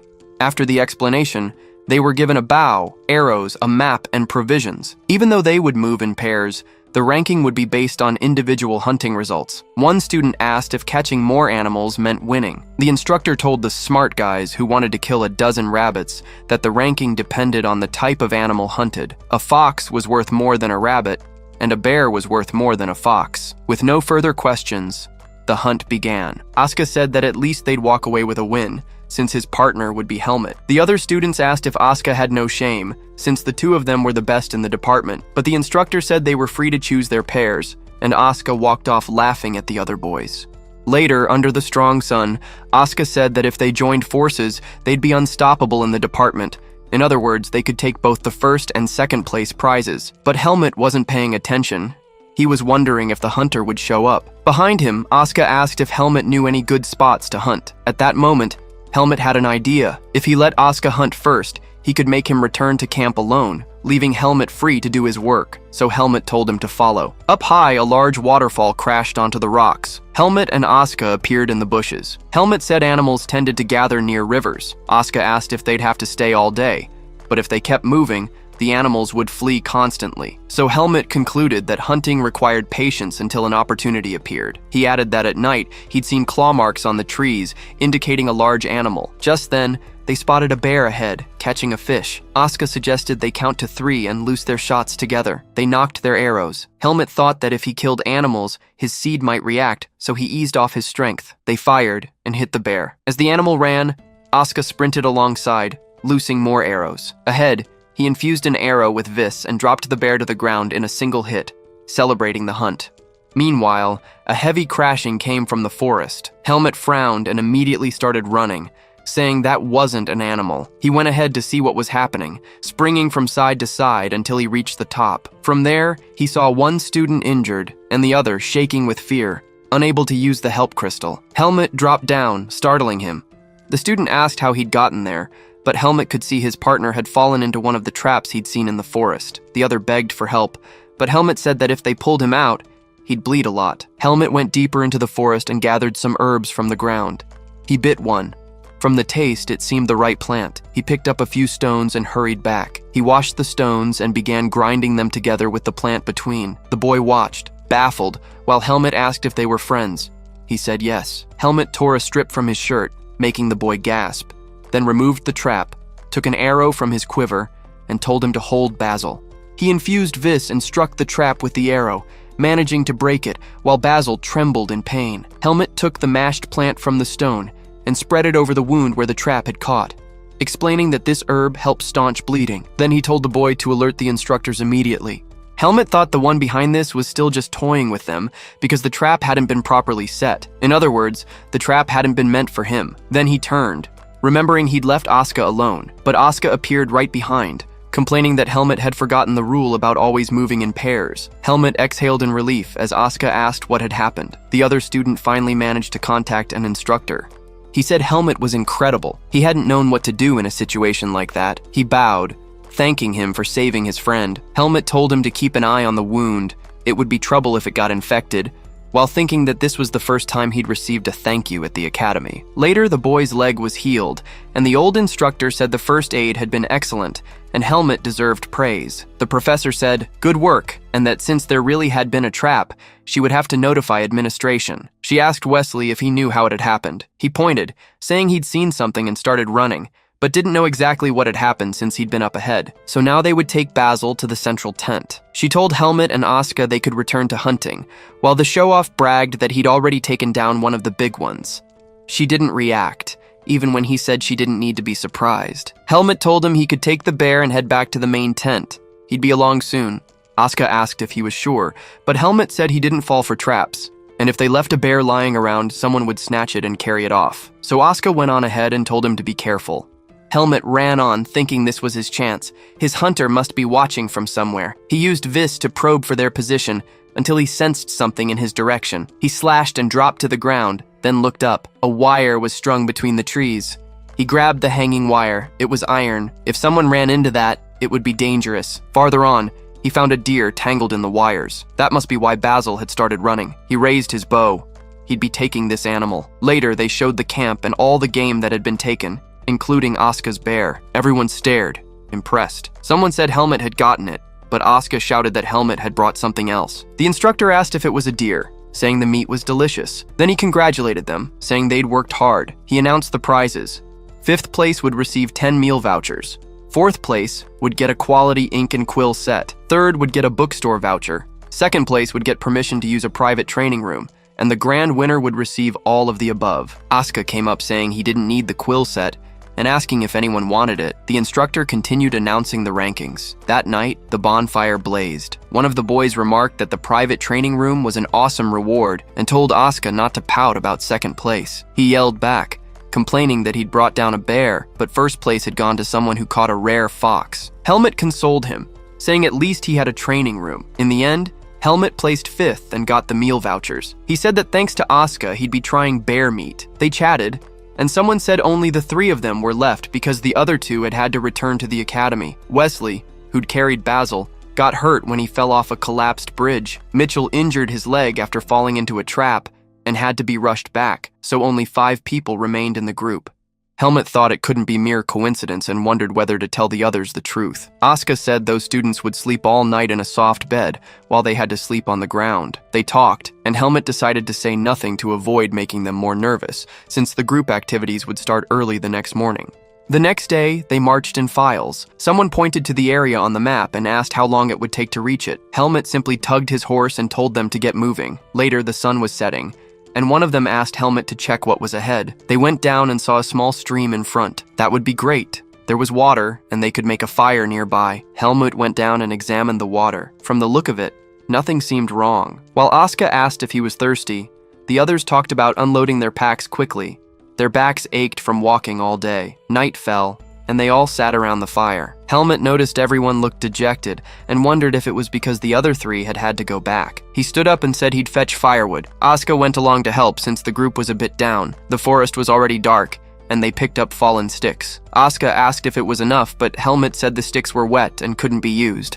Asuka griped that it was hard to see branches in this dark forest. He told Helmut to chat, but Helmut just told Asuka to gather the right kind of wood. Asuka kept complaining about whoever had the bright idea to send everyone into the middle of a mountain. Helmut came over, handed him an armful of wood, and told him to take it back to camp. Asuka asked why he was acting like that, but Helmut had something urgent to deal with. So Asuka left, telling him not to do anything reckless and to come back soon. When no one was around, Helmut stayed focused on the night of the forest. Soon, he stepped closer, asking if the other had prepared enough, because in front of him he finally found his hunter. The clown thanked him for making this so entertaining, and since they had much to discuss, he told Helmut to sit on the log, so they sat facing each other. The clown asked what Helmut had to say after meeting his predator, but Helmut replied that the mask was ridiculous and that he couldn't respect someone who hid his face. The man looked at his spear and said Helmut was different from the others, because when people realized they were being hunted, they tried to run away. Helmut, however, turned his claws on the hunter himself. That, he said, meant they had a lot in common. So he would give him one last chance. He tossed something near Helmut, saying that he was an elite member of the Black Falcons, the assassin clown. But he also had the authority to appoint new talented members. So if Helmut wanted to join, he had to swallow that worm. If he refused the invitation, none of his friends would survive, because his men were already waiting for his command. Helmut looked at him and said it was a lie, that he didn't have any men nearby. The clown replied that the choice was his. Helmut thought about it, asking if he could really get away after injuring nobles. But the clown had already planned for that, sending the main nobles away in advance. That meant Helmut had no choice but to accept. Helmut stared at the ugly worm and asked what he had said earlier about them having so much in common. At that moment, he crushed the worm, saying the clown hadn't observed him well enough. Helmut lunged forward with his sword.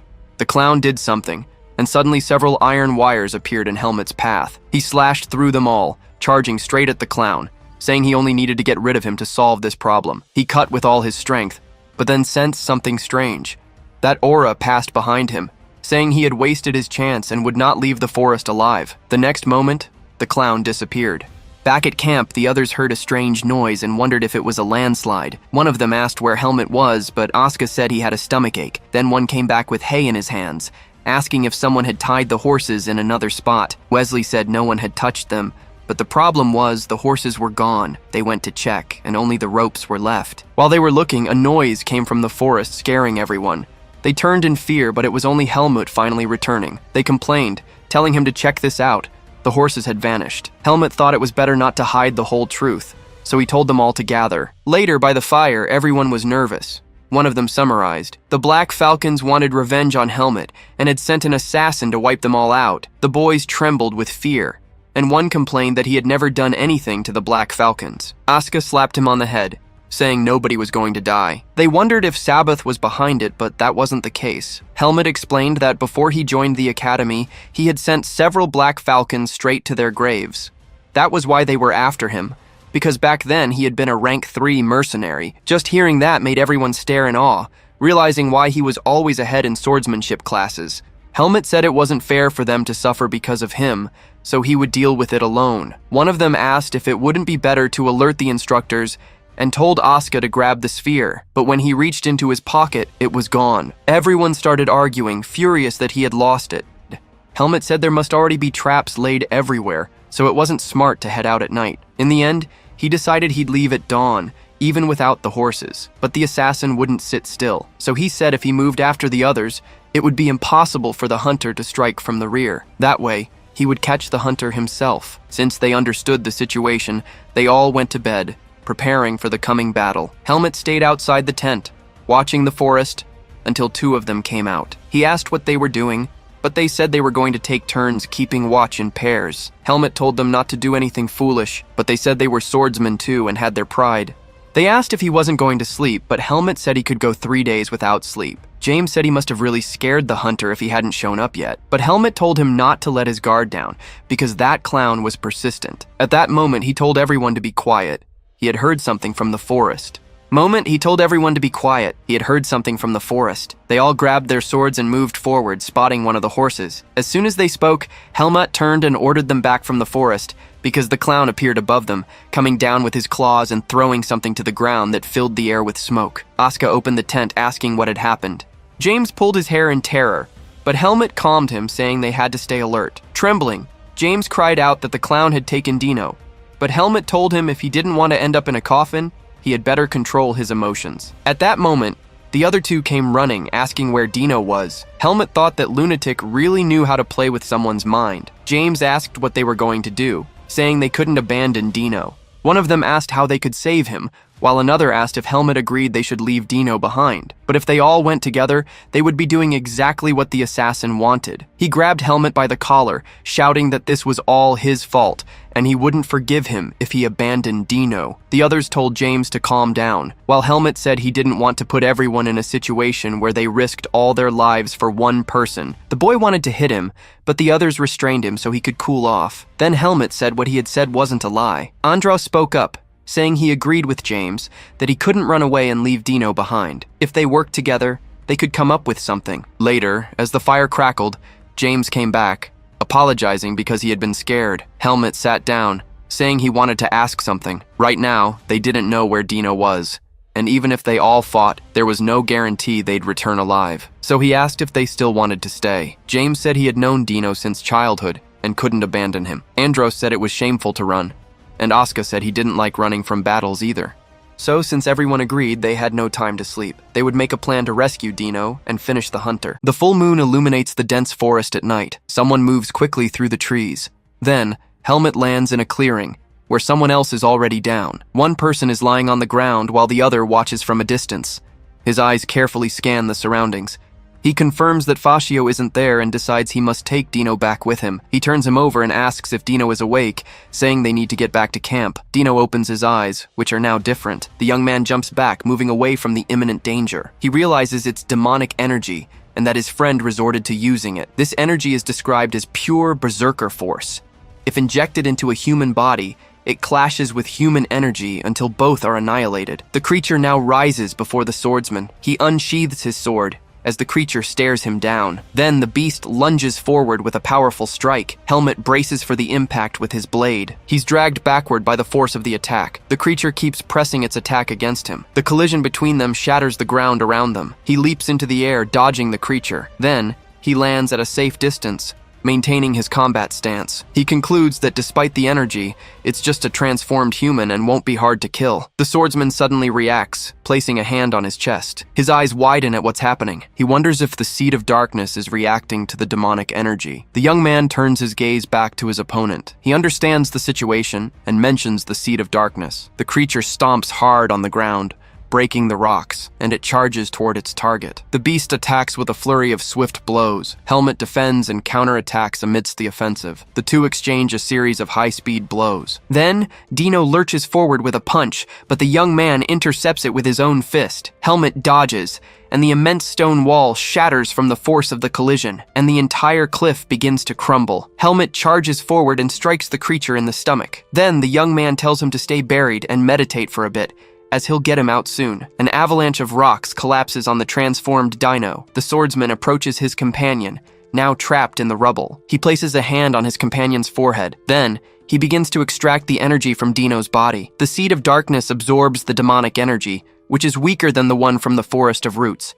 He can easily burn it all away with Vis. The marks on Dino's face start to fade. His appearance returns to normal. He concludes it will take some time to burn it all, and that it's good Fascio isn't around. Then, he helps Dino up, asking him to put in some effort. Suddenly, the ground around them begins to crack and open up. He realizes the previous impacts made the ground give way. The entire cliff collapses violently. In a distant valley, the moon shines brightly. One of the men asks how long they've been there, but the other tells them to forget about Helmet for now. Reunited with his companions, he states that the enemy is just getting started. A masked figure with curved blades walks toward them through the forest. One of the young men recognizes him as Dino's kidnapper, but Asuka scolds him not to ruin the plan. In a flashback, they discuss how the opponent's stealth abilities make him impossible to detect. Their plan was to use an open formation to watch all directions and be able to counterattack. And when the chance arose, they all agreed to follow Asuka's plan. Asuka watches the situation unfold. The assassin counts the 3 warriors before him. Then, he states that all 4 remaining guests are present. Asuka gets irritated by the taunt,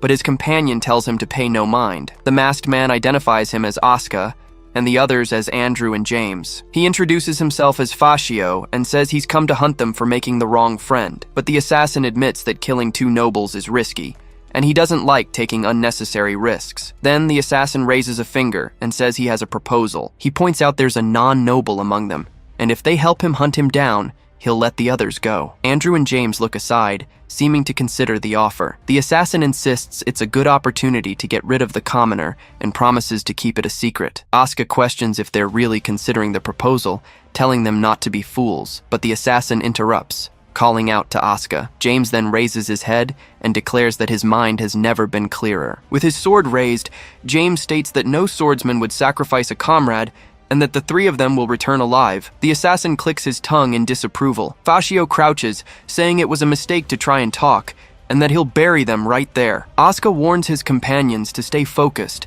as the enemy is coming. The trio holds their formation as the assassin's figure vanishes before them. James comments that he disappeared, but Asuka tells him to focus, explaining that he's just hiding his presence. They grip their swords tightly, carefully scanning the surroundings. Andrew asks why the enemy isn't coming, and James replies that he's waiting for them to lower their guard. Then, James realizes the assassin is just toying with them. Suddenly, Fascio appears at his side, preparing a surprise attack. James manages to block the curved blade with his sword at the last second. After the impact, Asuka asks if he's okay, and his companion confirms he blocked the strike. Fascio observes him and concludes that from that angle, James is the group's weak point. The assassin leaps back, deciding he'll eliminate him first. Andrew warns that Fascio is targeting James and yells for him to hold on, but the enemy ignores the other two and rushes forward at high speed. Fascio then unleashes a sideways strike on Andrew. The young man is thrown aside by the impact, and James shouts his name. Asuka gets angry, saying the assassin is mocking them. Fascio lands and comments that their skills are disappointing for all their bravado. Then he decides to speed things up and hopes his opponents don't break so easily. Suddenly, Asuka's shoulder is hit by a swift attack. The assassin attacks all three simultaneously with a barrage of strikes. The warriors lean on each other, exhausted. From a tree branch, the assassin watches them and says the little show was amusing. Asuka breathes heavily, covered in wounds.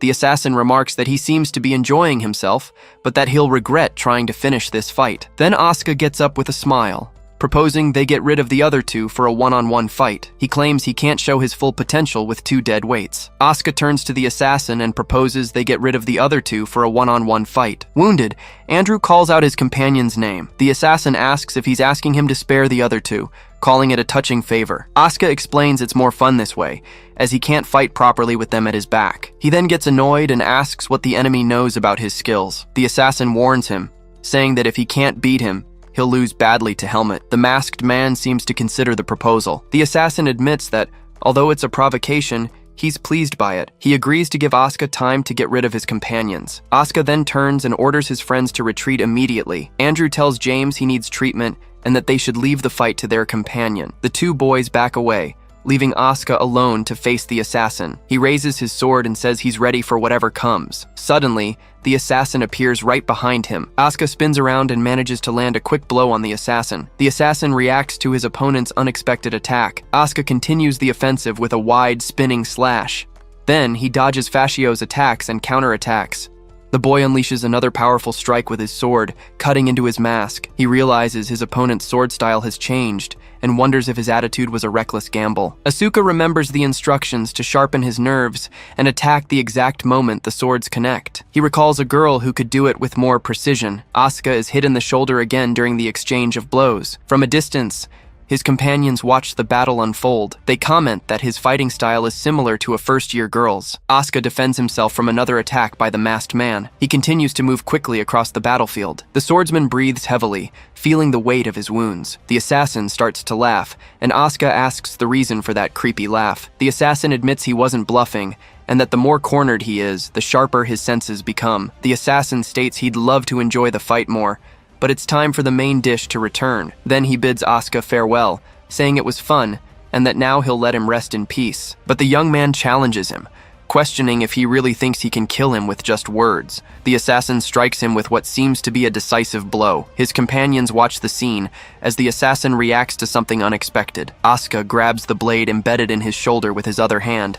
The masked man realizes he blocked the slash by concentrating vis in his arm, and within the energy, he sees a scroll wrapped around the boy's arm. Asuka addresses the esteemed assassin of the Blackhawk. With a smile, he asks if the enemy has trained to hold his breath. The scroll is revealed to be a vacuum magic item that activates when damaged. Asuka's plan was to draw a direct attack to his arm to activate the scroll. Then, for a brief moment, the scroll's energy expands around him. The technique creates an opening for an attack, leaving the assassin vulnerable. Asuka quickly moves in, seizing the opportunity. He then lands a direct blow to the assassin's face, who blocks it with his arm. Asuka lands his blow, but the assassin manages to block it with his arm. The young man realizes it wasn't enough, as his opponent defended himself the same way he did. Then, Fascio kicks him hard, sending him flying. Even with the sword embedded in his arm, the assassin remains standing. He becomes enraged and calls his opponents arrogant monkeys. A small sphere rolls across the clearing floor. Fascio recognizes it as a communication crystal,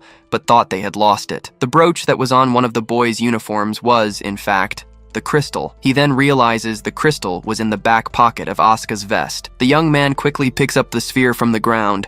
Then he shouts for his instructor, calling for help against the assassin. Fascio lunges forward, shouting that he won't let that happen, and he shatters the communication crystal with a single blow. The instructor's voice calls out for Asuka from within the crystal fragments, but Asuka taunts him, saying it's only a matter of time before the instructors arrive. The assassin clenches his fist and declares that he doesn't even need a moment. He then moves in to take the boy's life before help can arrive. Suddenly, the masked man stops his attack. Fascio senses a suffocating and sinister presence approaching. He realizes the main dish is back. Fascio composes himself and faces the new threat before him. The newcomer rises, carrying Dino, while Asuka watches from the ground. Fascio concludes the situation is too much to handle and that the operation was a failure. Then, he disappears into the darkness of the forest. The boy turns to his companions, who ask if the enemy ran away. Now reunited with the group, Helmut is congratulated by Asuka, but he just comments that they all look terrible. Asuka then yells at him for being late, but Helmut apologizes for an unexpected delay. Helmut then praises everyone for holding out until the end. Andrew reports that he found the crystal and called the other instructors,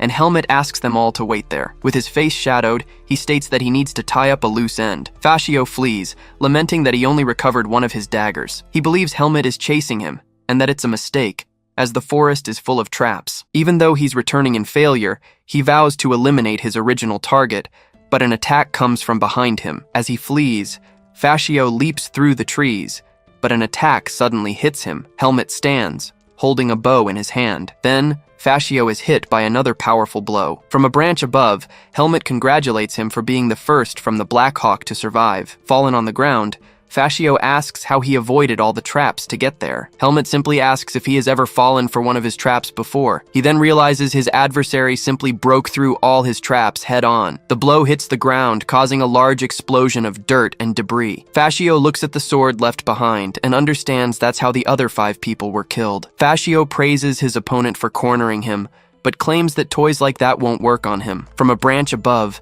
Helmut comments that it's fun to watch cornered prey struggle. Then, he apologizes, as he has no plans to hunt a laughing whale like him. Helmut walks alone down a dark, misty path. From the shadows, Fascio states that he made a mistake following him into this forest. Suddenly, his opponent appears from behind and announces that he's got him, but he turns just in time to counterattack with his sword. The force of the impact sends Fascio flying. He lands and wonders how Helmut managed to sense the attack. He then decides he will use his full power. Fascio hides, explaining that the shadows and leaves can conceal his presence, and with limited senses, his opponent won't be able to detect him at high speed. But Helmut attacks him directly amidst the foliage. Fascio wonders what just happened. Then, Helmut hits him with a kick, sending him flying again. On the ground, Fascio realizes it wasn't just a coincidence.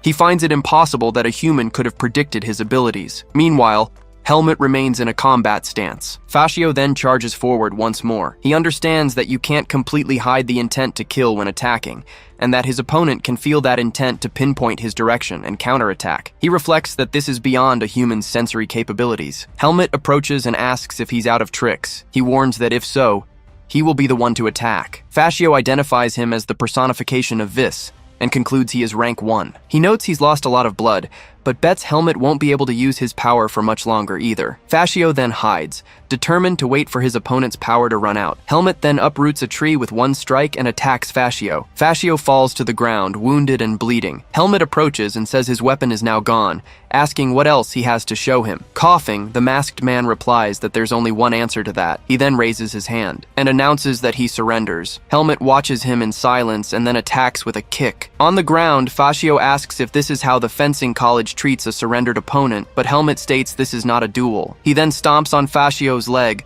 breaking the bone. Fascio begs to be spared, promising he won't pursue him anymore, but Helmet questions how he can trust him. He then warns him to think carefully as he is just one member of the Blackhawk, and others will come if he doesn't return, and asks if, when that happens, he will be able to protect the people around him as he did today. The masked man tries to get up, but Helmet pierces his hand. Helmet states he's misunderstanding, because he will die here today, and he will also kill everyone who comes after. Fascio understands he has no choice but to accept this fact. With nothing left to say, his opponent raises his sword to end the confrontation. The masked man desperately begs him to wait. A voice interrupts, asking the boy from the fencing college to stop for a moment. The hooded figure explains that losing Fascio would be a headache for them in many ways. Helmut stares at the new figure that has appeared in the forest. The man pleads, holding out his hand and saying it won't stop shaking. Helmut realizes his presence is even harder to detect than Fascio's. On the ground, the masked man identifies him as Talon. He then understands who the newcomer is. Talon is the leader of the Black Hawk. He proposes that if he spares Fascio's life,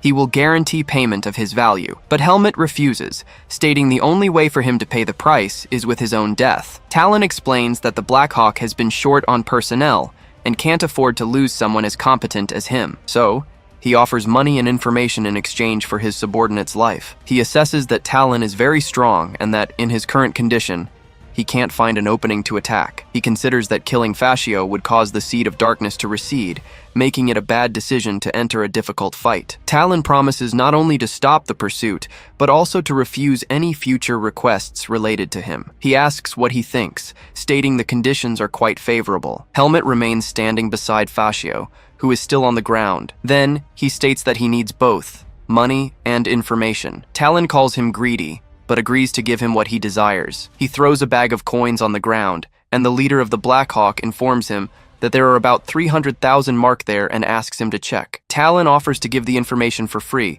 but Helmet refuses the deal if it's just one piece. He demands at least 5 pieces of information from both the leader and Fascio. Helmet simply replies that he already knew he would do something like that. The hooded man explains that his experience allows him to see on the young man's face that he has many questions. He then raises his hand and says he also has a condition. The final offer is a total of 5 combined pieces of information, as the deal already started as a loss for them. Helmet stares at him while evaluating the proposal. He then asks where they hid the remaining stolen horses. Fascio replies that if he goes east, he'll find them tied up in front of a large cave. Helmet asks if the Hawkeyes would attack him in retaliation, but Fascio explains that they don't have the concept of a team. With the tip of his blade, he removes the mask, and the man asks what he's trying to do. Then, he turns away and says it's better for him to keep wearing that mask. Helmet turns to Talon, stating that the last piece of information doesn't count, and that he still has 3 opportunities. The leader of the Blackhawk then takes out a crystal ball. He explains that it is a communication item that allows contact with the leader of the Blackhawk and offers 3 free pieces of information, but he warns that the item can only be used for 10 years, after which their obligation will end. Helmet then points to Talon's cloak and asks for the item with storage magic so as not to arouse suspicion. Talon removes his cloak and throws it to him. Without the hood, Talon's true appearance is revealed. Helmet recognizes him as the camp administrator and asks how he managed to hide his energy. Talon explains that his specialty is disguise and asks him to accept his appearance as a gesture of trust. Then, he reveals his true form. Helmet looks at Fascio, who is still on the ground, and throws him toward Talon. The leader of the Blackhawk catches him and throws him over his shoulder. Helmet tells him to take him away, but warns that he will kill him if he ever appears before him again. Talon simply says thank you, and tells Fascio they need to go back so he can be treated, but he stops and says he just remembered something he'd like to know. Talon comments that, based on his behavior, he doesn't hesitate to take a life, but he does hesitate before using his sword. The man asks if that was advice and apologizes if it made him uncomfortable. Helmet replies that while what he said wasn't wrong,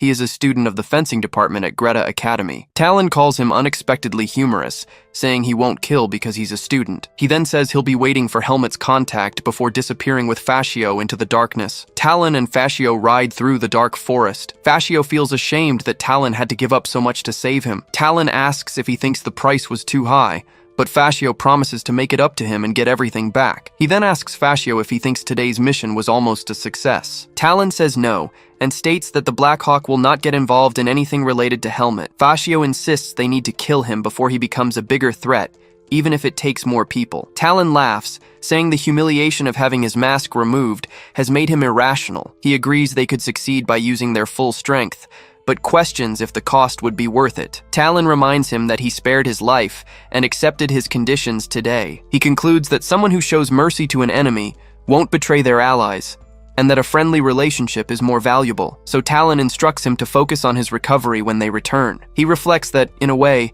Helmet is like a wild beast. Two people come running and ask if Helmet is okay. He simply replies that he's fine. Asuka, James, and Andrew are injured, and an old man is tending to Dino, who is lying down. One of the men scolds him for his recklessness, but he just replies that nothing happened. The man calls him a troublemaker, and the woman beside him says the important thing is that nothing happened in the end. A long-bearded old man looks tired as Helmet approaches and asks how Dino is doing. He explains that his finger has been reattached and his external wounds treated, but he can't do anything about the demonic energy. The old man then asks Helmet to tell him what happened, since he heard he was the one who saved Dino. He recounts that Dino turned into a monster and attacked, and the other man asks about the presence of demonic energy. The old man explains that he was lucky and will recover if the remaining energy is purified at a temple. The woman apologizes, saying the incident was a result of their complacency, but Helmet says he was actually the one who put everyone in danger. He enjoyed having a strong enemy nearby, but he couldn't enjoy the situation anymore when the blades turned toward the people around him. Then, upon saving Dino and seeing his injured comrades, he felt an unfamiliar anger and wondered if he'd been changing since he joined the academy. Dwayne interrupts him and points to the side, saying that someone has arrived. A person with white hair and a light-colored cloak emerges from the darkness. The instructor recognizes her as Alia from the magic department, and she explains she was summoned by Professor Dwayne. He asks Alia to help Helmet first, since he just got back and hasn't been treated yet. Helmet calls her by name, and she asks him to sit down and show her his arm. Alia then uses her power to heal the wounds on his arm. She comments that the situation seems to have been more chaotic than expected, since even he got hurt. Helmet reminds her of when she taught him that saving someone in danger is a virtue, and he questions why people would risk suffering for a lifetime if they failed to save someone. He then looks at his injured comrades, who are resting against a tree. Helmet says they nearly died because of him, and that he's not sure he can save everyone next time, concluding that it's because he's still not strong enough. Alia asks if he thinks helping is charity, explaining that people help because they also expect to be helped. Helmet asks about receiving help,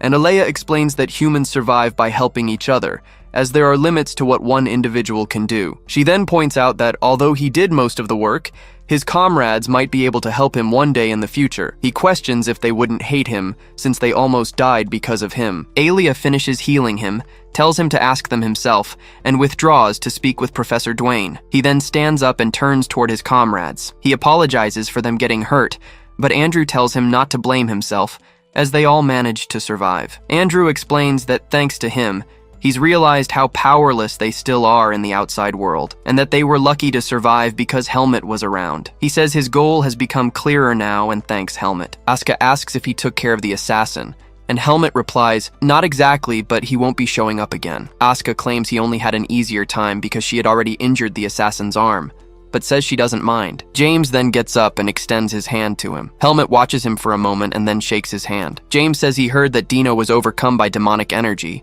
and went on a rampage. He admits he thought he was going to die and regrets insisting on bringing Dino along, but he states that Helmet made things happen, and because of that, nobody died. James promises he won't forget this debt and will help him without hesitation if he ever needs it. Helmet listens as he says they all survived thanks to what he did. He remembers another comrade thanking him and swearing on his honor that he wouldn't forget what happened. He also recalls Alia questioning him about whether helping others was an act of charity, and the instructor's words, who said that nobles, commoners, the strong and the weak are all human. Helmet understands that if he keeps this in mind, one day he will find the answer. He realizes it's not about a strength that suppresses others, but rather a strength that connects hearts and hands, based on trust and mutual support. And so he wonders if this is the true strength of humans. James says he feels stronger after overcoming a life or death experience, making their training feel like child's play. Asuka cuts him off, saying all he did was get beaten up, and James complains about her harsh words. They then lie down on the grass,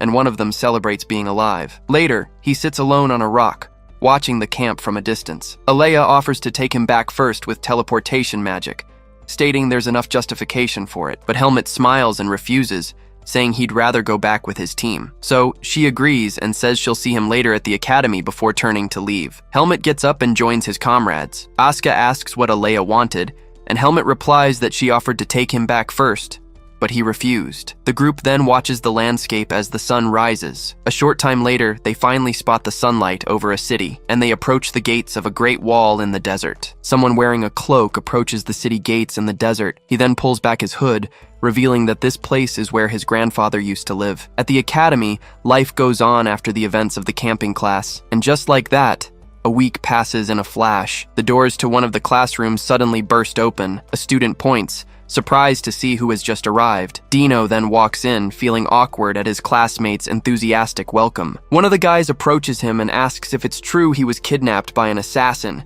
He continues to tease him, saying Dino should be grateful for the rest of his life. Then, the guy teasing him gets a smack on the head. Asuka scolds his classmates, telling them to try getting kidnapped and coming back alive. Asked if he was taking Dino's side, he denies it, claiming the others started the teasing. James then argues that in the end, it was Helmut who drove the assassin away, but Asuka retorts that he was the one who stabbed him. The guy insists the assassin fled from Helmut, and that Asuka should thank him too. Elsewhere, two students comment that Helmut has been training even harder since the camping class. Meanwhile, Helmut is meditating in his private training room. He opens his eyes and notes that the seed of darkness has grown. He realizes the amount of vis has also increased along with the dark energy. The whole cycle of battles, consumption, and replenishment of vis has made him stronger. Helmut then raises his sword, eager for a chance to test his newfound strength. Just then, he hears a knock on the door. A female instructor enters and informs him that Instructor Ethan is looking for him in his office. The young man wonders what the instructor could suddenly want with him. Instructor Ethan welcomes Helmut into his office and invites him to sit. He asks how the young man's body is doing, remarking that he's the only one at the academy who'd walk away with minor injuries from a fight with a first-class assassin. The man adds that Lord Darien would have been proud of him. He replies that if he had lost, he would have been reprimanded, so the instructor moves on to the main topic. Ethan asks if the young man has any plans for the vacation that starts after the final exams. He answers that he was thinking of traveling while working as a mercenary, but has no specific destination. The instructor then asks if he plans to leave the academy, stating that while he can't stop him, there is still much to learn there. Helmut reassures him, saying there's still more to learn and that he'll give him advance notice if he decides to leave. The instructor offers to help, admitting he was worried about who could still teach him swordsmanship. Then, the young man gets an idea. He explains that due to a recent event, he feels he's reached a new level and would like a way to assess his current strength. Ethan says he has something that might help with that, and Helmut asks what it is. The instructor then asks if he's ever heard of the kingdom of Basor. He explains that it's the place where his master, Lord Darien de Pert, was born and raised.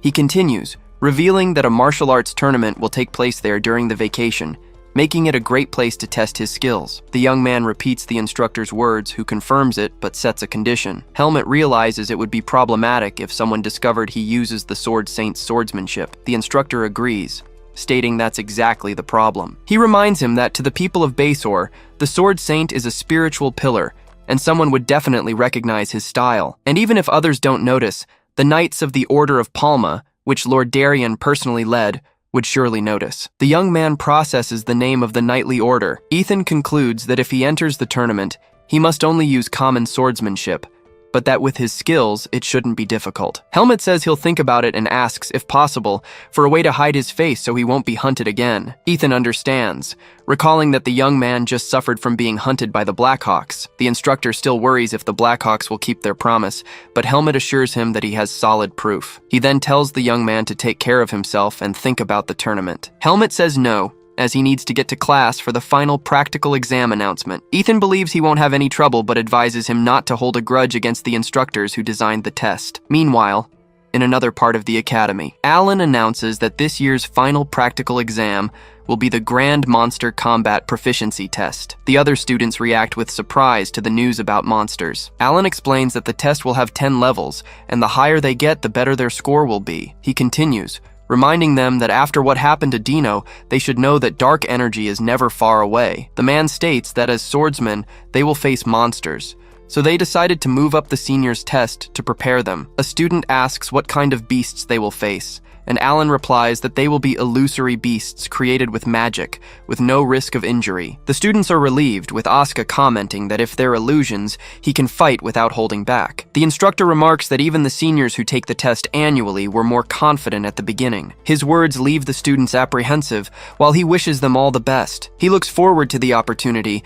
as he's already used to fighting them. Then Asuka approaches and asks Helmut if he did well on the written exam. The young man replies it was about the same as last time, and Asuka asserts that the practical exam is what matters and they should go all out. He declares his plan to clear all the levels and warns Helmut not to give up halfway through. Asuka gets fired up hearing Helmut would say the same and promises everyone will see whether or not he can clear all 10 levels. The result for candidate number 15, Asuka, is announced. He completed level 7. Asuka stands up and complains that the test makes no sense, as not even high-level priests encounter things like that. He points to the other fallen students, highlighting that no one besides him got past level 5, and questions the test. Helmut replies that you don't need to pass all the levels to be approved, but Asuka insists that's not the point. Then, a voice announces that candidate number 16, Helmut, should enter the testing area. Asuka says it's faster for him to see for himself, and tells him to get to level 8 to understand why he gave up. Helmut wonders what he could have seen. On the way, a man greets him, saying it's the first time they've met since the camping trip. The young man recognizes him as Professor Dwayne, who says he remembers him well. The professor mentions that he wrote an interesting answer on the magic theory exam. He found the answer refreshing and says he's looking forward to seeing his performance on the practical test. Dwayne then asks if he can show the same determination to face the power of darkness once more. Helmut simply brandishes his sword and replies that he'll do what he always does. Helmut enters the testing area, and a summoning circle forms in front of him. The test begins with a rabbit monster leaping to attack him on the first level. He attacks the creature with a swift move. With a single strike, the monster is defeated. He now understands how the illusions feel as they dissipate. Professor Dwayne watches, recognizing that this is the result of next-level experience. Helmut advances to the second stage and faces another beast. He continues and passes the third stage without any trouble. The monsters from the fourth and fifth stages are also defeated by him. Next, the young man overcomes the creatures of stages 6 and 7. A new summoning circle, different from the previous ones, appears on the ground. Helmut prepares for the 8th level, the same one where Asuka gave up. A giant centipede begins to emerge from the ground. He understands why Asuka couldn't take it and fled upon seeing the creature for the first time, but the giant centipede charges forward to attack him. The creature attacks him with its claws, destroying the ground. The monster continues its relentless assault. Helmut prepares to counterattack amidst the chaos. He then slices the centipede's body into several pieces. Professor Dwayne watches the scene, impressed. After defeating the creature, the young man concludes that it wasn't as bad as Naho. After the battle, it's announced that stage 10 has been cleared. Helmut remarks that, even though it's a test, the monster from the final stage seems to reflect the examiner's ill intentions. Professor Dwayne approaches and congratulates him on a job well done. He says the young man has become much stronger and is the first sophomore to complete the test. Dwayne then informs him that students who clear stage 10 can receive an artifact as a reward. The professor offers to make the artifact himself, and tells him to come by his lab later. Helmut asks if it's possible to create an artifact that can change his appearance, like his face or hair. Dwayne is surprised by the request. He explains he just wants to avoid complicated situations when he leaves, and the professor understands, recalling the recent incident. Dwayne agrees to make the item and says he'll notify him when it's ready. Suddenly, a strong tremor shakes the area. The professor wonders if the tremor is coming from the magic department's testing grounds next door. A massive energy explosion erupts from the testing grounds. An instructor scolds Aliyah, saying he'd warned him not to destroy the testing grounds. Aliyah retorts that he was given a stupid test and an absurd request,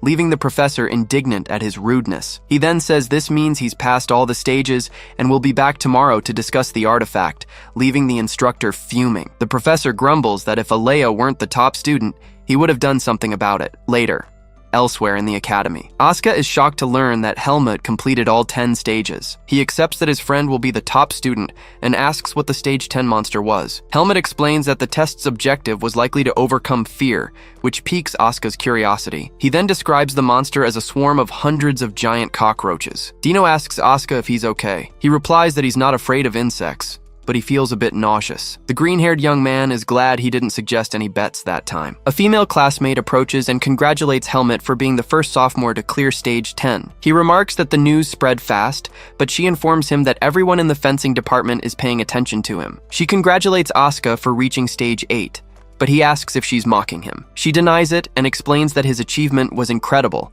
since the average completion is stage 4. The young man reflects for a moment on recent events. Then Asuka states that it wasn't thanks to her, as he's a genius at adapting. He turns and walks away, leaving the two of them behind. The young woman asks Helmut what he meant by that, but he has no idea either. She asks him where he's going now, and he replies that he's heading back to his dorm. The girl asks if he's going home for the holidays, but Helmut reveals he's going to travel a bit. She remarks that she wishes she could travel too, as staying home is suffocating. The name Charlotte comes to his mind, someone who might be related to his birth. The classmate then steps closer and remarks that he seems to act friendlier towards them compared to the rest of the sophomores. She apologizes if she offended him, but the young man denies that's the case. She explains that she feels more comfortable talking to him, like a certain nostalgia. The young woman apologizes for taking up his time and says goodbye, mentioning she's leaving now. Helmut says that when the holidays are over, if she feels stronger, he'll face her any time. She raises her arm from a distance and confirms it's a promise. Later, Alea finds him and hands him a bracelet. Helmut asks what the object is, and he explains it's the communication artifact he won for passing stage 10. Alea informs him that he just needs to infuse Vis to send a signal, making Helmut question why he's receiving Alea's reward. He explains that the artifact was made to be given to him, since he always attracts trouble, and that he should contact him if he needs help. Helmut questions him, saying he thought Alea hated being bothered, but Alea asks if he has a problem with it, and Helmut says no. The young man puts on the bracelet and says he'll try to use it only when absolutely necessary. Helmut then asks if he's going home for the holidays, and Alea confirms, which reminds Helmut of Asuka. In his office, Talon writes a letter, saying he didn't expect to see Helmut again so soon. Helmut answers Talon's call. The man asks if he's thought about his request. Helmut informs him about a fighting competition in the kingdom of Basor in 1 week. He then says he wants to know everything about the country, including influential people, the royal family, and important nobles. Talon asks if he intends to participate, but Helmut cuts him off, stating that he's the one asking the questions now. He continues, saying that if the investigation is half-assed, he'll consider the Blackhawk's information-gathering skills substandard. The man just watches him through the orb. Talon agrees to prepare the information as instructed. Asked how he'd like to receive the documents, Helmut says to leave them at the mercenary guild in Basor. Talon agrees and informs him that the secret code will be the eagle's talons do not release their prey. Before Helmut ends the call, the man wishes him the best in the competition, saying he'll be rooting for him. The communication then ends. He now has his next destination in mind, the kingdom of Basor, and so he departs for the desert city. A harsh sun beats down on the desert landscape. With a new appearance, Helmut feels the region's intense heat. The journey is already proving difficult before he even enters the kingdom of Basor. He expected this, as a third of that land is desert. The young man can endure the cold, but he's still not used to the heat. And it's not just the weather. He also finds it hard to get used to his new face. His current appearance reminds him of someone else he knows, but he decides not to complain and heads toward his destination. He finally passes through the gates and enters the city. He then makes his way to the local guild building. His entrance into the establishment draws everyone's attention. The men inside stop what they're doing to watch him. He goes to the counter and asks the attendant for a cold, non-alcoholic drink. Exhausted from the journey, the young man leans over the counter. Suddenly, a man slams a mug down hard on the wooden counter next to him. The man turns to Helmut, who remains silent at the counter. He approaches and taunts him, but another man tells him to stop bothering the kid. Ignoring the warning, the provocateur pulls up a stool and asks the owner for the same drink as his. Helmut then strikes him with a precise kick. The man falls to the floor, and the young man unsheathes his sword, pointing it at him. He falls silent upon seeing the blade pointed in his direction. Helmut comments that Basor's heat is already irritating enough, and now he has to deal with pests. Silence fills the bar as the other customers watch the scene. Suddenly, the other men in the bar start laughing at the situation. The man who defended him offers to buy his drink, but Helmut just tells him to back off because of the heat. He wonders what the people in Basor are like, finding their personalities exhausting and very different from the mercenaries in Baden. Elsewhere, a shopkeeper informs him that it's possible to cast a cold energy spell on his cloak, and that it will be ready in 3 hours. After securing lodging and a way to combat the heat, Helmut decides to rest for the competition registration the next day. He then comes across a statue of Darien, his former master. Looking at the stone face, he remarks that he now understands where Darien's fierce personality comes from. He asks his master to watch over him, promising to achieve results that won't tarnish his name. Helmut enters an inn. An employee points at him, identifying him as the customer. A man with a monocle stares at him, accompanied by a young assistant. Helmut approaches, wondering who the man is. The man asks if he is the guest who paid for the emerald room on the 5th floor, and Helmut confirms. The man then asks him to move to another room, as the person he serves has nowhere to stay. The sudden demand irritates Helmut, who questions what the man just said.